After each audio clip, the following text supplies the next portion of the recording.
Hi hello ನಮಸ್ಕಾರ ಅಂತರಂಗ ವಿಶೇಷ ಕಾರ್ಯಕ್ರಮಕ್ಕೆ ಆತ್ಮೀಯ ಸ್ವಾಗತ. ಇವತ್ತು ನಮ್ಮ ಜೊತೆಗೆ ಒಬ್ಬರು ವಿಶೇಷವಾದಂತಹ ಅತಿಥಿ ಇದ್ದಾರೆ. ಇವ್ರು ನಿಜವಾಗ್ಲೂ ಇವರ ಧ್ವನಿಯನ್ನು ಕೇಳ್ತಾ ಇದ್ದರೆ ನಿಜಕ್ಕೂ ಒಂಥರ ಖುಷಿ ಆಗುತ್ತೆ.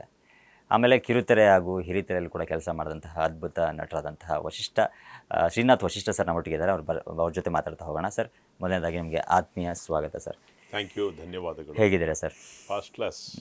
ನಿಜಕ್ಕೂ ಫಸ್ಟಲ್ಲೇ ನಾನು ಇಂಟ್ರೊಡ್ಯೂಸ್ ಮಾಡಿ ಕೇಳ್ತಾ ಇದ್ದೆ, ನಿಮ್ಮ ಧ್ವನಿ ಆ ಗತ್ತು ಅದು ನಿಜಕ್ಕೂ ಒಂದು ಕೇಳ್ತಾ ಇದ್ರೆ ಎಲ್ಲೋ ಒಂದು ಕಡೆ ನಮ್ಮ ಕನ್ನಡದಲ್ಲಿ ಆ ಧ್ವನಿಗಳು ಸಿಗೋದು ತುಂಬ ಕಷ್ಟ ಸರ್. ಆ ಬಳಕೆ ಆ ಒಂದು ನಿಮ್ಮ ಮಾತಾಡುವ ಶೈಲಿ ಇರ್ಬೋದು, ಯಾಕಂದ್ರೆ ನಾವು ನೋಡ್ತಾ ಇದ್ದೀವಿ ಸಿನಿಮಾದಲ್ಲಾಗಿರ್ಬೋದು, ಸೀರಿಯಲ್ಗಳಾಗಿರ್ಬೋದು, ನೋಡ್ತಾ ಇದ್ದಾಗ ಖುಷಿ ಆಗುತ್ತೆ ಸರ್. ಫಸ್ಟ್ ಆಫ್ ಆಲ್ ಅಂತರಂಗ ಅನ್ನುವಂಥ ಒಂದು ಕಾರ್ಯಕ್ರಮದಲ್ಲಿ ಅಂತರಂಗವನ್ನು ಬಹಿರಂಗ ಮಾಡುವಂಥ ನಮ್ಮ ಒಂದು ಕೆಲಸ ನಡೀತಾ ಇರುತ್ತೆ. ಶ್ರೀನಾಥ್ ವಶಿಷ್ಠ ಅಂದರೆ ಯಾರು ಸರ್? ಎಲ್ಲಿ ಅವರು? ಏನು ಕತೆ ನಿಮ್ಮ ಮೂಲ ಅನ್ನುವಂಥದ್ದಾದರೆ? ನಾನು ಹುಟ್ಟಿದ್ದು, ಬೆಳೆದಿದ್ದು, ಬೆಳೀತಿರೋದು, ಮುಂದೇನೂ ಬೆಳಿಬೇಕು ಅಂತಿರೋದು ಬೆಂಗಳೂರಲ್ಲೇ. ಓಕೆ. ಚಾಮರಾಜಪೇಟೆಯಲ್ಲಿ ಇದ್ವಿ ಮುಂಚೆ. ನಾನು ಹುಟ್ಟಿದಾಗ ಚಾಮರಾಜಪೇಟೆಯಲ್ಲಿ ಇದ್ವಿ ನಾವು. ಆ ನಂತರದಲ್ಲಿ ವಿಜಯನಗರಕ್ಕೆ ಬಂದ್ವಿ. ಈಗ ವಿಜಯನಗರದಲ್ಲೇ ಇದ್ದೀವಿ. ಹಾಗಾಗಿ ಸಂಪೂರ್ಣವಾಗಿ ಬೆಂಗಳೂರಿನವನೇ ಅಂತ ಹೇಳಿದ್ರೆ ತಪ್ಪಾಗೋದಿಲ್ಲ. ಆಮೇಲೆ ನನ್ನ ಧ್ವನಿ ಬಗ್ಗೆ ನೀವು ಹೇಳಿದ್ರಿ, ಅದು ದೈವದತ್ತವಾಗಿ ಬಂದಿರತಕ್ಕಂತಹ ಒಂದು ಧ್ವನಿ. ನಮ್ಮ ತಂದೆ ಧ್ವನಿನೂ ಬಹಳ ಚೆನ್ನಾಗಿತ್ತು. ಓಕೆ. ನಮ್ಮ ತಾಯಿ ಶಾಸ್ತ್ರೀಯ ಸಂಗೀತ ಹಾಡ್ತಾರೆ. ನಮ್ಮ ತಂದೆ ಆಕಾಶವಾಣಿ ಕಲಾವಿದರಾಗಿದ್ದರು. ಆಕಾಶವಾಣಿ ಕಲಾವಿದರಿಗೆ ಬಹಳ ಮುಖ್ಯವಾಗಿ ಬೇಕಾಗಿರೋದೇ ಧ್ವನಿ. ಅವರಿಂದ ಬಳುವಳಿಯಾಗಿ ಬಂದಿರೋದು ಧ್ವನಿ. ಈ ಧ್ವನಿಯಿಂದ ನನಗೆ ಪಾಸಿಟಿವ್ ಆಗಿದೆ, ನೆಗೆಟಿವ್ ಆಗಿದೆ. ಪಾಸಿಟಿವ್ ಏನಂದರೆ, ತುಂಬ ಚೆನ್ನಾಗಿದೆ ನಿನ್ನ ಧ್ವನಿ ಅಂತ ಸುಮಾರು ಡಾಕ್ಯುಮೆಂಟ್ರೀಸು ಇದಕ್ಕೆಲ್ಲ ವಾಯ್ಸ್ ಓವರ್ಸು ಅದೆಲ್ಲ ಮಾಡಿದ್ದೀನಿ. ಬಟ್ ನೆಗೆಟಿವ್ ಏನಾಗಿದೆ ಅಂದರೆ, ನಾನು ಏನು ಸಣ್ಣದಾಗಿ ಮಾತಾಡಿದ್ರು ಅದು ಜೋರಾಗಿ ಮಾತಾಡ್ದಂಗೆ ಅನ್ಸುತ್ತೆ, ಕೂಗಾಡ್ತಿದ್ದೀನಿ ಅನ್ಸುತ್ತೆ, ಕೋಪ ಮಾಡ್ಕೊಂಡಿದ್ದೀನಿ ಅನ್ಸುತ್ತೆ, ರೇಗ್ತಾ ಇದ್ದೀನಿ ಅನ್ಸುತ್ತೆ. ಈ ಥರದ್ದು ಪಾಸಿಟಿವ್ ನೆಗೆಟಿವ್ ಎರಡೂ ಇದೆ. ನಾನು ಮಾತಾಡೋಕ್ಕೆ ಪ್ರಾರಂಭ ಮಾಡುವಾಗ ಬಹಳ ಸಣ್ಣದಾಗಿ ಮೆತ್ತಗೆ ಮಾತಾಡಬೇಕು ಅಂತ ಶುರು ಮಾಡ್ತೀನಿ. ಮುಗಿತಾ ಮುಗಿತಾ ಮುಗಿತಾ ಮುಗಿತಾ ಅದು ಪೀಕ್ ಹೊರಟಾಗಿರುತ್ತೆ ನನ್ನ ವಾಯ್ಸು. ಹಾಗಾಗಿ ಅದು ಪಾಸಿಟಿವ್ ನೆಗೆಟಿವ್ ಎರಡೂ ಇದೆ. ಪಾಸಿಟಿವೇ ಜಾಸ್ತಿ. ನಾನು ಭಗವಂತನಿಗೆ ಧನ್ಯವಾದ ಹೇಳೋದಕ್ಕೆ ಇಷ್ಟಪಡ್ತೀನಿ. ಇನ್ನು ಅಂದರೆ ನಿಮ್ಮ ಯಾವ ರೀತಿ ಅಂದರೆ ಇನ್ನು ಸಿನಿಮಾ ಇಂಡಸ್ಟ್ರಿಗೆ ಮತ್ತು ಕಿರುತೆರೆಗೆ ಹಾಗೂ ಹಿರಿತೆರೆಗೆ ನಿಮ್ಮ ಪರಿಚಯ ಆಗಿರುವಂಥದ್ದು ಅಂದರೆ, ನೀವು ಹೇಳ್ತಾ ತಂದೆಯವರು ಕೂಡ ಕಂಠ ತುಂಬ ಚೆನ್ನಾಗಿತ್ತು ಅಂದರೆ ಲಿಂಕ್ ಏನಾರು ಇದೆಯಾ ಅಥವಾ ಹೆಂಗೆ ಸರ್ ಅದೇನು ಅಂತ? ಸರ್, ಇದು ಬಹಳ ಸ್ವಾರಸ್ಯಕರವಾದಂತಹ ಪ್ರಶ್ನೆ. ಪ್ರತಿಯೊಬ್ಬ ಮನುಷ್ಯನಿಗೂ ಅವನು ಏನಾದರೂ ಒಂದು ಪ್ರೊಫೆಷನ್ ತಗೋಬೇಕಾದ್ರೆ ಅಥವಾ ಜೀವನವನ್ನು ರೂಪಿಸ್ಕೋಬೇಕಾದ್ರೆ ಒಂದು ಮೋಟಿವೇಶನ್ ಇರಬೇಕು. Okay. 1977 if I am right, ನಾನಿನ್ನ ಮರೆಯಲಾರೆ ಸಿನಿಮಾ ಶೂಟಿಂಗ್ ನಡೀತಾ ಇತ್ತು. ಓಕೆ. ಅಣ್ಣವರು ಎಲ್ಲರೂ ಇದ್ರು. ನಾನು ಚೈಲ್ಡ್ ಡೆವಲಪ್ಮೆಂಟ್ ಇನ್ಸ್ಟಿಟ್ಯೂಟ್ ಅಂತ ಒಂದು ಸ್ಕೂಲಲ್ಲಿ ಓದ್ತಾ ಇದ್ದೆ, ಶಂಕರಪುರ. ಆ ಸ್ಕೂಲಿಂದ ಒಂದು 25 ಜನ ಮಕ್ಕಳನ್ನ ಶೂಟಿಂಗ್ ಕರ್ಕೊಂಡು ಹೋದ್ರು. ಈ ಸಿಹಿ ಮುತ್ತು ಇನ್ನೊಂದು ಹಾಡಿದೆಯಲ್ಲ, ಅದಕ್ಕೆ ಬ್ಯಾಕ್ ಗ್ರೌಂಡ್ಗೆ ಒಂದಷ್ಟು ಜನ ಮಕ್ಕಳು ಬೇಕಾಗಿತ್ತು. ಆ ಪಟಾಕಿ ದೀಪಾವಳಿ ಹಬ್ಬದ ಸಂದರ್ಭ ಅದೆಲ್ಲಾನು. ನಾವನ್ನ ಹೆಚ್ಚು ಕಮ್ಮಿ ಒಂದು ವಾರ ಕರ್ಕೊಂಡು ಹೋದ್ರು. ಚಾಮುಂಡೇಶ್ವರಿ ಸ್ಟುಡಿಯೋಸಲ್ಲಿ ಸೆಟ್ ಹಾಕಿದ್ರು. ಆ ಮನೆಯ ಅಂದರೆ ಆ ರಸ್ತೆಯ ಸೆಟ್ಟು, ಮನೆಗಳು ಎಲ್ಲ. ಸರ್, ಅದನ್ನೆಲ್ಲ ನೋಡಿದ ಮೇಲೆ ನನಗೆ ಅದೇ ಮೋಟಿವೇಶನ್. ಆ ವಯಸ್ಸಲ್ಲೇ ನಾನು 6ನೇ ಕ್ಲಾಸ್ ಓದ್ತಿದ್ದೆ. ಅಂದರೆ 11-12 ವರ್ಷ ನನಗೆ. ಆ ವಯಸ್ಸಲ್ಲಿ ಆ ಸೆಟ್ಟು, ಆ ಗ್ರ್ಯಾಂಡಿಯರು, ಆ ಶೂಟಿಂಗ್ ನಡೆಯೋ ರೀತಿ, ಲೈಟ್ಸು ಇವೆಲ್ಲ ನೋಡಿ ನಾನು ಕಲಾವಿದ ಆಗಬೇಕು ಅಂತ ನನ್ನ ಮನಸ್ಸಿನಲ್ಲಿ ಸಣ್ಣದಾಗಿ ಚಿಗುರ್ತು, ಮೊಗಳಕೆ. ಬಟ್ ಆ ವಯಸ್ಸಲ್ಲಿ ನಾನು ಯಾರಿಗೂ ಏನು ಹೇಳೋಕ್ಕಾಗಲಿಲ್ಲ. ಬಟ್ ಸ್ಕೂಲ್ಗೆ ಹೋಗ್ತಿದ್ದೆ, ಮಾಡ್ತಿದ್ದೆ, ಎಲ್ಲ ಮಾಡ್ತಿದ್ದೆ. ಆ ಸಂದರ್ಭದಲ್ಲೇ ಇಷ್ಟ ಹತ್ತಿರದಲ್ಲಿ ಅಣ್ಣವ್ರನ್ನ ನೋಡಿದೆ ನಾನು. ಅವರು ನನಗಿನ್ನೂ ಕಣ್ಣು ಕಟ್ಟದಾಗಿದೆ. ಎಷ್ಟು ಟ್ರಿಮ್ ಆಗಿ ಶೂಟಿಂಗಿಗೆ ಡ್ರೆಸ್ ಗೀಸ್ ಎಲ್ಲ ಮಾಡ್ಕೊಂಡಿರೋರು, ಬ್ರೇಕ್ ಅಂದ ತಕ್ಷಣ ರೂಮ್ಗೆ ಹೋಗಿ 5 ನಿಮಿಷದಲ್ಲಿ ಹಾಕೊಂಡಿರೋ ಉಡುಪುಗಳನ್ನು ತೆಗೆದು ಪಂಚೆ ಶರ್ಟು ಅಂದರೆ ಅವ್ರ ರೆಗ್ಯುಲರ್ ಕಾಸ್ಟ್ಯೂಮ್ ಹಾಕೊಂಡು ಬಂದ್ಬಿಡೋರು ಎಲ್ಲರ ಜೊತೆ. ಅಂದರೆ ನಾನು ಚಿಕ್ಕ ಹುಡುಗ ಆಗಲೇ ಅವರ ಒಂದು ಆ ನಡವಳಿಕೆ, ಅವ್ರನ್ನ ಪ್ರೆಸೆಂಟ್ ಮಾಡ್ಕೋತಿದ್ದ ರೀತಿ ಇವೆಲ್ಲ ಅದ್ಭುತ. 82ನೇ ಇಸ್ವಿ ನಾನು SSLC ಎಕ್ಸಾಮು, ಇನ್ನೊಂದು ವಾರ ಇತ್ತು ಎಕ್ಸಾಮ್ಗೆ. ಓಕೆ. ಒಂದು ವಾರ 10 ಡೇಸ್ ಇತ್ತು ಎಕ್ಸಾಮ್ಗೆ. ಆಗ ನಮ್ಮ ಚಿಕ್ಕಪ್ಪ, ನನ್ನ ತಂದೆಯವರ ತಮ್ಮ, ಅವರು ಯೂನಿವರ್ಸಿಟಿ ಆಫ್ ಅಗ್ರಿಕಲ್ಚರಲ್ ಸೈನ್ಸಲ್ಲಿ ಕೆಲಸ ಮಾಡ್ತಾಯಿದ್ರು. ಅವರು ಬಾರ ಹೋಗೋಣ ಅಂದರು. ಎಲ್ಲಿಗೆ ಅಂದೆ. ಬಾರ ನನ್ನ ಜೊತೆ ಅಂದರು. ಅವ್ರು ಸ್ಕೂಟ್ರಲ್ಲಿ ಕೂಡಿಸ್ಕೊಂಡು ನನ್ನನ್ನು ರವೀಂದ್ರ ಕಲಾಕ್ಷೇತ್ರಕ್ಕೆ ಕರ್ಕೊಂಡು ಹೋದ್ರು. ಓಕೆ. ರವೀಂದ್ರ ಕಲಾಕ್ಷೇತ್ರದಲ್ಲಿ ಈಗಲೂ ಶೆಡ್ಗಳಿದೆ, ರಿಹರ್ಸಲ್ ತಾಲೀಮ್ ಕೊಠಡಿ ಅಂತ ಇದೆ ಹಿಂದ್ಗಡೆ. ಅಲ್ಲಿ ಒಂದು ತಾಲೀಮ್ ಕೊಠಡಿನ ಬುಕ್ ಮಾಡಿದ್ರು. ಒಂದು 25-30 ಜನ, ಎಲ್ಲ ದೊಡ್ಡ ದೊಡ್ಡವರು, ವೆಟರ್ನರಿ ಡಾಕ್ಟರ್ಸ್ ಇದ್ರು, ತುಂಬ ದೊಡ್ಡ ದೊಡ್ಡವರು ಇದ್ರು. ಅವರೆಲ್ಲರೂ ಒಂದು ನಾಟಕ ಮಾಡ್ತಾಯಿದ್ರು, ಮೌಲ್ಯಗಳು ಅಂತ. ನನಗೇನು ಮಾಡಿದ್ರು, ಹೋದ ತಕ್ಷಣ ಸ್ಕ್ರಿಪ್ಟ್ ಕೊಟ್ಟರು, ಓದು ಅಂದರು. ಸರ್, ನನಗೆ ಥಿಯೇಟ್ರ್ ಗಂಧ ಗಾಳಿ ಗೊತ್ತಿಲ್ಲ, ನಾಟಕ ಹೇಗೆ ಓದಬೇಕು ಗೊತ್ತಿಲ್ಲ. ಯಾಕೆಂದರೆ ಅವರೆಲ್ಲ ಸೇರಾಗಲೇ ಒಂದು 15-20 ದಿವಸದಿಂದ ರಿಹರ್ಸಲ್ ಮಾಡ್ತಾ ಇದ್ದಾರೆ. ನನ್ನ ಕೈಗೆ ಒಂದು ದೊಡ್ಡದು ಇಷ್ಟುದ್ದ ಫೈಲು ಫುಲ್ ಸ್ಕ್ರಿಪ್ಟ್ ತೊಗೊಂಬಂದು ಕೊಟ್ಟರು. ನಾನು ಆ ಸ್ಕ್ರಿಪ್ಟನ್ನು, ಈ ಪಾತ್ರ ಒಂದು ಓದು ಅಂದರು. ಆ ಒಂದು ಪಾತ್ರ ಇನ್ಸ್ಪೆಕ್ಟರ್ ಪಾತ್ರ ಅದು. ನಾನು ಓದಿದೆ. ಹೆಂಗೆ ಓದಿದೆ ಅಂದರೆ ಆ್ಯಸ್ ಇಫ್ ನಾನು ಒಂದು ತಿಂಗಳಿಂದ ಸ್ಕ್ರಿಪ್ಟ್ ಓದ್ತಾ ಇದ್ದೀನಿ ಅನ್ನೋ ರೀತಿಲಿ ಓದ್ಬಿಟ್ಟೆ. ಓಕೆ. ಅಷ್ಟು ವಿತ್ ಇಂಟೋನೇಷನ್ಸ್, ವಿತ್ ಏರಿಳಿತ. ಫಸ್ಟ್ ಟೈಮ್ ಓದ್ತಿರೋದು ನಾನು. ಓಕೆ. ಬಿಲೀವ್ ಮಿ, ಅದೇ ಫಸ್ಟ್ ಟೈಮ್ ನಾನು ಸ್ಕ್ರಿಪ್ಟ್ ಓದ್ತಾ ಇರೋದು. ಓದ್ಕೊಂಡು ಹೋದೆ. ಅದಾದಮೇಲೆ ಡೈರೆಕ್ಟ್ರಿಗೆ ಖುಷಿ ಆಯಿತು. BCK ಅಯ್ಯಂಗಾರ್ ಅಂತ ಅವ್ರು ಡೈರೆಕ್ಟ್ರು. ಖುಷಿ ಆಯಿತು. ಮಾಡು ನೀನು ಆ ಪಾತ್ರನ ಅಂದರು. ಇನ್ನೊಂದು ವಾರ ಮುಂಚೆ ಬಂದಿದ್ದಿದ್ರೆ ಮೇಯ್ನ್ ರೋಲೇ ನೀನು ಕೊಡ್ತಿದ್ವಿ ಅಂದರು. ಸರಿ ಆಯಿತು. ಆ ನಾಟಕ ಆಯಿತು, ಚೆನ್ನಾಗಾಯಿತು. ಅವತ್ತಿಂದ ಶುರುವಾಯಿತು ನಾಟಕಗಳು ಮಾಡೋಕ್ಕೆ ಶುರು ಮಾಡಿದೆ. ಸೊ ಹೀಗೆ ರಂಗಭೂಮಿ ಕೆಲಸ ಶುರುವಾಯಿತು, ನಾಟಕಗಳು ಮಾಡೋಕ್ಕೆ ಶುರು ಮಾಡಿದೆ. ಅದಾದಮೇಲೆ ದೂರದರ್ಶನ್ ಶುರುವಾಯಿತು. ಆ ಟೈಮಲ್ಲಿ ಫಸ್ಟ್ ಸೀರಿಯಲ್ಲು ನಂದು. ನಾನು, TN ಸೀತಾರಾಮ್ ಅವರು ಮತ್ತು ವಿಜಯಕಾಶಿ, 3 ಜನ. ಜಿಂಕೆ ಪಾರ್ಕ್, ಚಾಮರಾಜಪೇಟೆ, TP ಕೈಲಾಸಂ ಸಣ್ಣ ಕಥೆಗಳು ಅಂತ, ಆ ಕೈಲಾಸಂ ಕಥೆಗಳನ್ನೆಲ್ಲ ತೊಗೊಂಡು ಸಿಂಗಲ್ ಎಪಿಸೋಡ್ ಮಾಡೋರು. ಅದರಲ್ಲಿ ಸೀತಾರಾಮ್ ಅವರು ಲಾಯರು, ವಿಜಯಕಾಶಿ ಕ್ಲೈಂಟು, ನಾನು ಲಾಯರ್ ಅಸಿಸ್ಟೆಂಟು. ಸೊ ನಮ್ಮ 3 ಜನದ ಫಸ್ಟ್ ಸೀರಿಯಲ್ ಪಾದಾರ್ಪಣೆ ಅಲ್ಲಿಂದ ಇಲ್ಲಿವರೆಗೂ ನಡ್ಕೊಂಬಂದಿದ್ದೀವಿ ಸರ್. ನಿಜಕ್ಕೂ, ಯಾಕಂದರೆ ಎಲ್ಲ ಒಂದು ಕಡೆ ನೀವು ಹೇಳ್ತಾ ಇದ್ರಿ, 6ನೇ ಕ್ಲಾಸಲ್ಲಿದ್ದಾಗ ಒಂದೆಲ್ಲ ಒಂದು ಮೊಳಕೆ ಬರುತ್ತೆ, ಅದೊಂಥರ ಈ ಸಿನಿಮಾ ರಂಗದ ಮೇಲೆ ಒಲವು ಮೂಡುತ್ತೆ. ಸೊ ಇವೆಲ್ಲವನ್ನ ನೋಡಿದಾಗ ಅಂದರೆ ನನ್ನ ಒಂದು ವೈಯಕ್ತಿಕ ಪ್ರಶ್ನೆ ಏನು ಅಂತಂದರೆ ಸರ್, ಈಗ ಕಿರುತೆರೆ ಮತ್ತು ಹಿರಿತೆರೆಗೆ ವ್ಯತ್ಯಾಸಗಳೇನಿದೆ ಅಂತ ಗೊತ್ತಿಲ್ಲ, ಬಟ್ ನೀವು ಕಂಡಂಗೆ ಕಿರಿತೆರೆಗೂ ಮತ್ತು ಹಿರಿತೆರೆಗೂ ಯಾವ ರೀತಿಯಾದ ಅವಿನಾಭಾವ ಸಂಬಂಧ ಇದೆ ಮತ್ತು ಇಷ್ಟು ವ್ಯತ್ಯಾಸಗಳಾಗುತ್ತೆ ಅಂತ? ಸರ್, ಈ ನೀವು ಕಿರುತೆರೆ ಹಿರಿತೆರೆ ಅಂತ ಮಾತ್ರ ಅಂದರೆ ರಂಗಭೂಮಿ, ಕಿರುತೆರೆ, ಹಿರಿತೆರೆ ಮೂರನ್ನು ನಾನು ಹೇಳ್ತೀನಿ ಸರ್. ರಂಗಭೂಮಿನಲ್ಲಿ ನಿಮಗೆ ಇನ್ಸ್ಟೆಂಟ್ ರಿಯಾಕ್ಷನ್ನು. ಓಕೆ. ನೀವು ಸ್ಟೇಜ್ ಮೇಲೆ ಏನು ಅಭಿನಯ ಮಾಡ್ತೀರಿ, ತಪ್ಪು ಮಾಡಿದ್ರೆ ಉಗಿತಾರೆ, ಸರಿ ಮಾಡಿದ್ರೆ ಚಪ್ಪಾಳೆ ಹೊಡಿತಾರೆ, ಅಲ್ಲೇ ಇಮ್ಮಿಡಿಯೇಟ್ ಗೊತ್ತಾಗ್ಬಿಡುತ್ತೆ. ಆಮೇಲೆ ರಂಗಭೂಮಿ ವೈಶಿಷ್ಟ್ಯ ಏನು ಅಂದರೆ ಸರ್, ನೀವು ಒಬ್ಬ ಕಲಾವಿದನಾಗಿ, ಒಬ್ಬ ನಟನಾಗಿ ತಪ್ಪು ಮಾಡೋದು ಬಹಳ ವಿರಳ ಆನ್ ಸ್ಟೇಜ್. ಯಾಕೆ ಅಂದರೆ ಒಂದು ನಾಟಕ ಮಾಡಬೇಕು, 1.5 ಗಂಟೆದು ಒಂದು ನಾಟಕ ಮಾಡಬೇಕು ಅಂದರೆ ನೀವು ಕಡ್ಡಾಯವಾಗಿ 1-1.5 ತಿಂಗಳು ರಿಹರ್ಸಲ್ ಮಾಡಲೇಬೇಕು. It's A must. ನೀವು ನಿಮ್ಮ ಬಾಡಿ ಲ್ಯಾಂಗ್ವೇಜ್ ಇರ್ಬೋದು, ಪ್ರಾಪರ್ಟಿ ಯೂಸ್ ಮಾಡೋದಿರ್ಬೋದು, ಡೈಲಾಗ್ ಡೆಲಿವರಿ ಇರ್ಬೋದು, ಸಹ ಕಲಾವಿದರ ಜೊತೆ ನೀವು ನಡ್ಕೊಳ್ಳೋ ರೀತಿ ವೇದಿಕೆ ಮೇಲೆ ಇರ್ಬೋದು, ಇವೆಲ್ಲವೂ ಮ್ಯಾಟ್ರ್ ಆಗುತ್ತೆ ರಂಗಭೂಮಿನಲ್ಲಿ.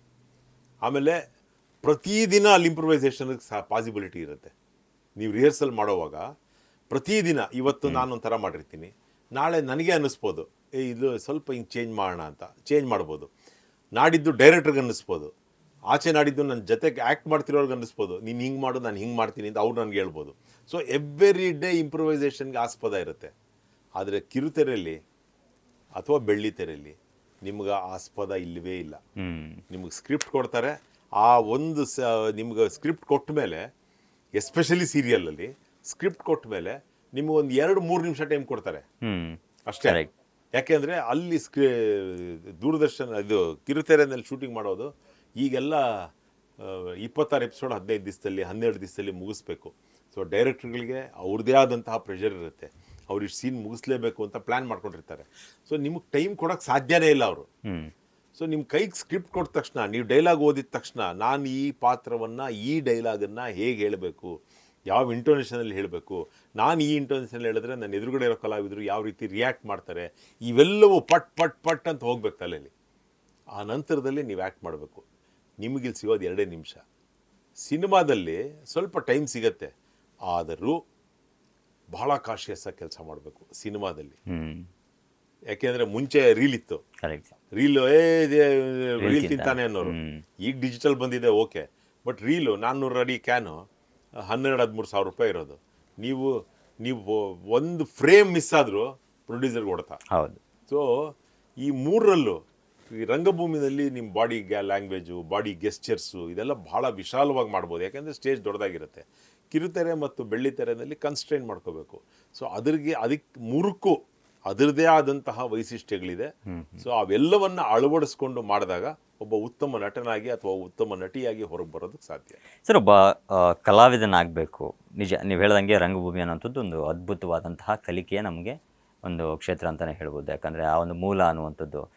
ಬಟ್ ಇವತ್ತು ನಾವು ನೋಡ್ತಾ ಇದ್ದಾಗ ಅಂದರೆ ಒಬ್ಬ ಕಲಾವಿದನಾಗಬೇಕು ಅನ್ನುವಂಥವನು ಆ ತಯಾರಿ ಇಲ್ಲದೇ ಬಂದ ಸಾಕಷ್ಟು ಕಷ್ಟಗಳನ್ನು ಅನುಭವಿಸುವಂಥದ್ದು ಇರ್ಬೋದು. ಇವೆಲ್ಲವನ್ನು ನೀವು ನೋಡಿದಾಗ ಹತ್ತರಿಂದ ನೀವು ನೋಡಿದ್ದೀರಾ, ಯಾಕಂದರೆ ಇವನ್ನೆಲ್ಲವನ್ನು ನೋಡಿದ್ದೀರಾ ನೀವು. ಸೊ ಒಬ್ಬ ಕಲಾವಿದನಾಗಬೇಕು, ಒಬ್ಬ ಪರಿಪೂರ್ಣವಾಗಿ ಆತನ ನಟನೆ ಕಲಿಬೇಕು ಅನ್ನುವಂಥದ್ದು ಆದರೆ ಏನು ಫಸ್ಟ್ ಕಲಿಬೇಕಾಗಿರುತ್ತೆ ಒಬ್ಬ ಕಲಾವಿದನಾಗಿ ನಿಮ್ಮ ಪ್ರಕಾರ? ಅಂದರೆ ನಮ್ಮ ಜನಗಳಲ್ಲಿ ಅಭಿನಯ ಅನ್ನೋದು ಬಹಳ ಸುಲಭ, ಯಾರು ಬೇಕಾದರೂ ಮಾಡ್ಬೋದು ಅನ್ನೋ ತಲೆಗೆ ಬಂದ್ಬಿಟ್ಟಿದೆ. ಕರೆಕ್ಟ್. ನಿಮ್ಮ ವಾಹಿನಿ ಮೂಲಕ ಹೇಳ್ತೀನಿ, ಅಭಿನಯ ಸುಲಭ ಅಲ್ಲ, ದೇವರಾಣೆ ಸುಲಭ ಅಲ್ಲ. ಅದಕ್ಕೆ ಅದರದೇ ಆದಂತಹ ಒಂದು ಕೃಷಿ ಮಾಡಲೇಬೇಕು. ಹೌದು. ಇಲ್ಲದೆ ಹೋದರೆ ಮಾತಾಡೋರೆಲ್ಲ ಡೈಲಾಗ್ ಹೇಳೋಕ್ಕಾಗಲ್ಲ, ಆಗಲ್ಲ. ಅಥವಾ ಡೈಲಾಗ್ ಹೇಳೋರೆಲ್ಲ ಮಾತಾಡೋಕ್ಕಾಗಲ್ಲ. ಓಕೆ, ಸೊ ನಾನು ಎಲ್ರಿಗೂ ಹೇಳೋದು ಒಂದೇ, ಒಂದು ನಾಟಕ ಮಾಡಿ, ಆ ನಂತರ ಕ್ಯಾಮ್ರಾ ಮುಂದೆ ಬನ್ನಿ, ಅವಾಗ ನಿಮಗೆ ಈಸಿ ಆಗುತ್ತೆ. ಈಗೇನಾಗ್ತಾ ಇದೆ, ಕನ್ನಡ ಬಹಳ ಅಪಭ್ರಂಶ ಮಾತಾಡ್ತಾರೆ. ಕರೆಕ್ಟ್. ಆಕಾರ ಹಾಕಾರ ಶುದ್ಧ ಇರಲ್ಲ, ಮಾತಾಡ್ತೀವಿ ಅಂತ ಬರ್ತಾರೆ, ನಮ್ಮ ಜೊತೆ ನಿಂತ್ಕೊಂಡು ಆ್ಯಕ್ಟ್ ಮಾಡ್ತಾರೆ. ಒಂದು 7, 8, 9 ಸಲ ಸೈಕಲ್ ಹೊಡಿತಾರೆ. ಪಕ್ಕದ ಕಲಾವಿದರಿಗೆ ಒಂಥರ ಜಿಗುಪ್ಸೆ ಆಗ್ಬಿಡುತ್ತೆ. ಆ ಮಟ್ಟದ ಕಲಾವಿದರು, ಆ ಮಟ್ಟದ ವ್ಯಕ್ತಿಗಳಿದ್ದಾರೆ. ನಾನು ಅವ್ರನ್ನ ಕಲಾವಿದರು ಅಂತ ಕರೆಯಲ್ಲ. ಎಸ್. ಸೊ ಅವರು ಪ್ರೆಸೆಂಟ್ ಮಾಡ್ಕೊಳ್ಬೇಕಾದ್ರೆ, ಅವರನ್ನು ಜನ ನೋಡಿ ಮೆಚ್ಕೋಬೇಕು ಅಂದರೆ ಅವರು ಅದಕ್ಕೆ ತಾಲೀಮ್ ಮಾಡಬೇಕು, ಕೃಷಿ ಮಾಡಬೇಕು. ಮಾಡಿ ಬಂದಾಗ ಸುಲಭ ಆಗುತ್ತೆ.